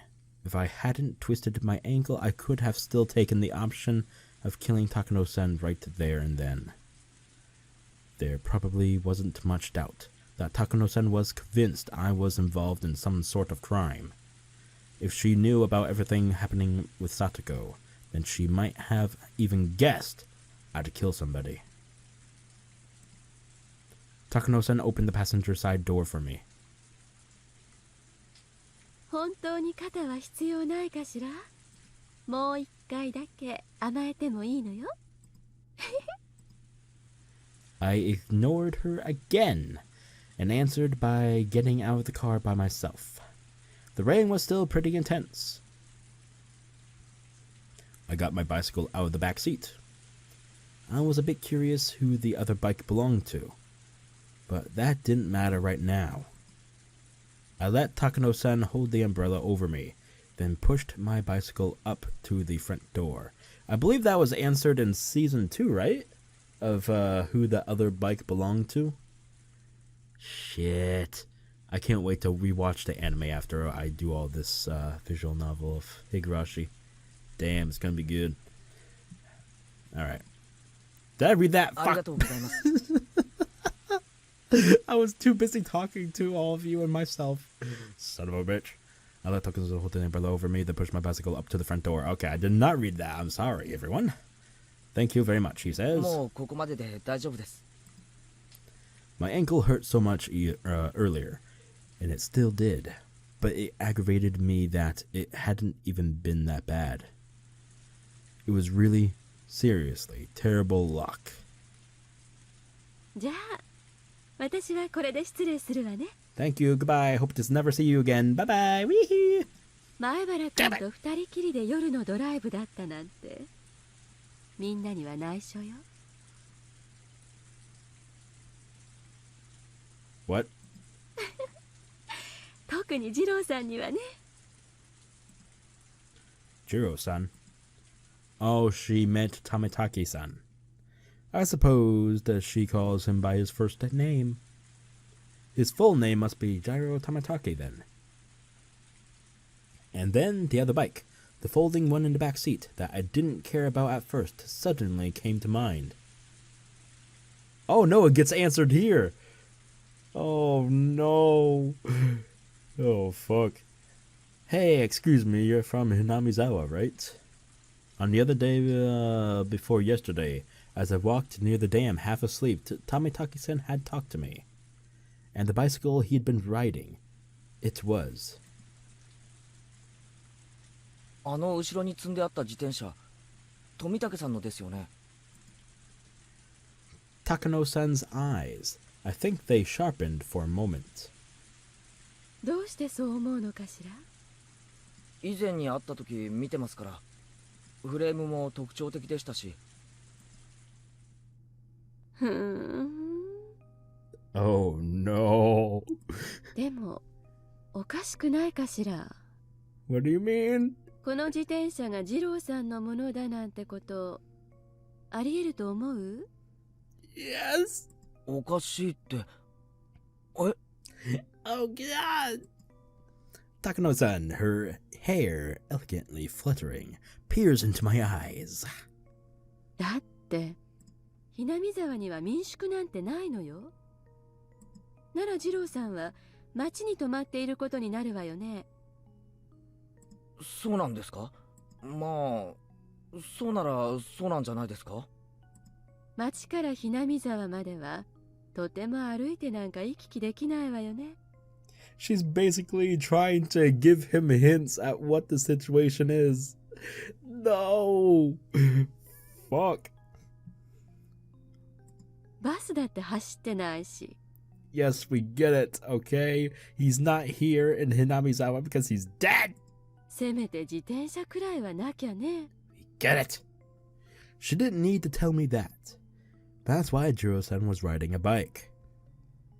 その二郎さんの自転車が二郎さんは私の車に乗っていないならおかしいじゃない。Yes, it would be strange, Takano-san. 二郎さんはHinamizawaで自転車なしってことになっちゃうわよ。Correct. 二郎さんを放っておいて自転車だけが私の車に積んであるなんてね。 She just basically said it. I'd have to have left Jiro-san, his body, aka FYI. Oh no. ありえないでしょ。 Fuck. As she spoke, Takano-san made eyes like a hawk. Unfortunately, I didn't really understand because you're a fucking idiot. What was so odd? それの何がおかしいんですか？ You're a fucking moron. I hate you so much, Keiichi. It doesn't take a fucking brain surgeon. Come on. 高野さんは富武さんとは仲がいいんですよね。何かのようで自転車を積んであげたって別におかしいことだとは思わないですけれど。そうじゃないでしょ。つまりこのHinamizawaにおいて二郎さんとその自転車がバラバラに存在することはありえないということなのよ。以上の理由からこの自転車が二郎さんのものであるわけがない。 Oh, I thought she was good as... what? 理解できたかしら？ But you have a car. Why would you need his bike? I mean, there's points where it's so obvious, but she still tries to hide it, kind of. It's very confusing and off-putting, but very obvious at the same time, which makes it confusing. But anyway, Takano-san's roundabout way of talking was hard to comprehend, but that eeriness I could feel, that vague dreadfulness, I didn't like it at all. But the most wild, instinctive part of me warned me not to pry. Oh, do it, baby. Do it. あれは私の自転車なのよ。 That's not. Why would you need a bicycle in this small town? Because you have a car. 二郎さんに選んでもらったからセンスが似てるのは間違いないけれどね。 You fucking liar. あ、そうだったんですか。道理で似てると。 Oh, shit. 私とあなたは今夜出会わなかった。 See? In those exact words. Damn it all. And now she was talking about something completely different. 何を言ってるんですか？私とあなたは今夜出会わなかった。I stayed there, not knowing what to say, and Takano-san repeated her eerie, succinct phrase to me again. 私とあなたは今夜出会わなかった。 You keep repeating it creepier and creepier every time. It's not gonna help in Keiichi's frickin' dull ass, stupid, dumb ass, fucking. Enough adjectives, okay. We get it. Keiichi is an idiot. Okay. 私とあなたは Yes, okay. Yep, okay, yep. Say even more creepier. 出会わなかった。 Yep. Why don't you whisper in my ear? Get close. Oh, yeah. No? Okay. Son of a bitch. Something cold and unpleasant crawled up my spine. I knew, because I killed a person with my own hands before. Before I came to the conclusion that I only had one chance to beat this woman to death, to keep her quiet. And I couldn't hesitate, so I could tell that she had arrived at the very same conclusion. My instincts warned me again. I wish I'd never met this woman.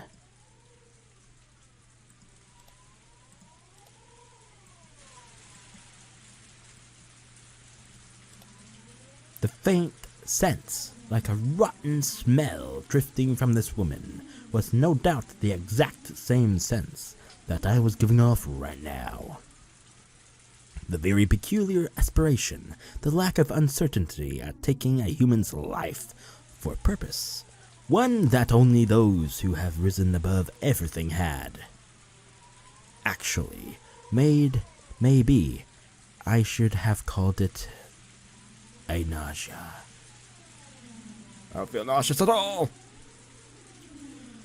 It meant, and I didn't know how to explain this very well, but Takano-san was the same as me. In other words, someone who shouldn't have been here. Someone I couldn't have let anybody know was here. Someone who nobody would have wanted to see. And now that we could calmly pretend as though we never met. Yes. Which meant that, just like I wanted to have nothing else to do with her, she didn't want anything to do with me either. And she, too, wanted to make it so that we'd never met. Both of us wished for the same thing. Our desires were the same, which meant Takano-san's suggestion was extremely practical, and that I couldn't outright refuse. それでいいならそういうことでもいいです。俺と高野さんは今夜出会わなかった。そうよね。あなたにとってもその方がいいでしょうから。どうしてそう思うんですか？いちいちうるさいわね。Oh, damn, those eyes. Oh, God. What the fuck? Hello. Are you seriously asking me that? Maybe. それくらい自分で考えられないの、坊や。Oh, boy. Oh, boy. I'm a boy now. I'm the type of god of war. Boy. What? God damn it. I'm stupid. She cut me off with the condescending word boy. Right in front of my house, in a place most unsuited to killing. And yet there was a frozen thirst for blood coming from both of us. Two people want to kill each other right there. They're just staring at each other. They're just staring at each other in the rain in front of one's house. They both staring at each other, wanting so desperately to kill each other. I love that. Oh yeah. I would be killed right here, right now. Yeah. Then I should have definitely beaten her as we passed each other. A damp greasy sweat broke out on my body. That's fine. If you want me, then you can come anytime. Phrasing. Oh my god, phrasing so hard. And when I made up my mind, she shook her hair elegantly and turned on her heel. よかったわね。 That's right, you better leave. 私が優しい人で。 Oh, you're so kind for not killing me right here in front of my home. Thank you very much. What was good? How? Because she was the kind of person? What was that? What was that? Was that it? I don't get it. I don't get it at all. I don't understand the words that are coming out of my mouth. Please help. Send help. Takano-san got into her car. We didn't exchange any words of parting. I had performed a massive feat, the killing of Satoko's uncle, and yet I didn't feel any accomplishment. On the holy night of Oyashiro-sama's curse, on which the taking of another's life was allowed. On the terribly rainy night when the demons wandered as agents of Oyashiro-sama's will. The demons were never supposed to meet, but suddenly they did. The demons parted ways triumphantly. There was no reason for them to fight. Both their objectives had already been accomplished. With the rain hitting me like a waterfall, my eyes met with Takano-san's through the car window. The female demon, her mouth twisted into a distorted, fearless smile. It was too late to kill her. Far too late. That first moment, the very first moment we saw each other, had been my best chance. And now that we had parted like this, I was acutely aware of it. I should not have let her live. She beeped her horn quickly, then her car drove away into the deluge. The one woman who knew what really happened tonight disappeared into the dark. As long as she was alive, this night would never really end. Just get into an accident, I thought to myself. In this downpour, slip on some mud or something, and fly face first into a tree and die. That wasn't a delusion, a wild flight of fantasy. It was an earnest wish. Yes, it was a command. Die. Die. And keep your mouth shut for eternity. Because I have no doubt you're wishing for me to die all the same. My curse upon her faded emptily as Takano-san's taillights disappeared into utter darkness. Her car's lights were completely out of sight now. Even the sound of the engine faded into the sound of the heavy rain, and was inaudible now. I too turned on my heel, to draw the curtains on this insane night, to open my front door and end it all. I began walking towards the front door. I was covered in mud and made a squishing sound with every step I took. Squish, squish. Don't worry, Keiichi Maebara. Squish, squish. She'll die. Squish, squish. Her end will be as miserable as she is. I'll throw her into some flames alive, and let her dance until she's burned to a crisp. I'll burn her to ashes in the fire of hell itself, until she's roasted as much as she deserves. そう願うぜ。本気でな。Squish. Huh?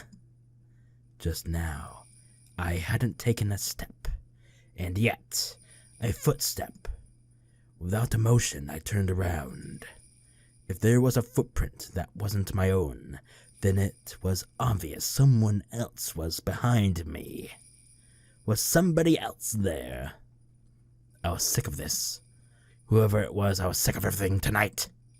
This time I would kill them. I'd kill them without a second thought. I wouldn't hesitate to turn around and dig another hole.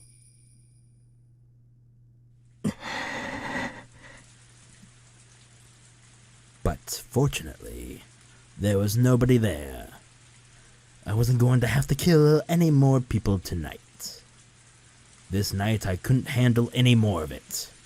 Even if I heard an extra footstep each time I stopped, I put it down to me just being tired.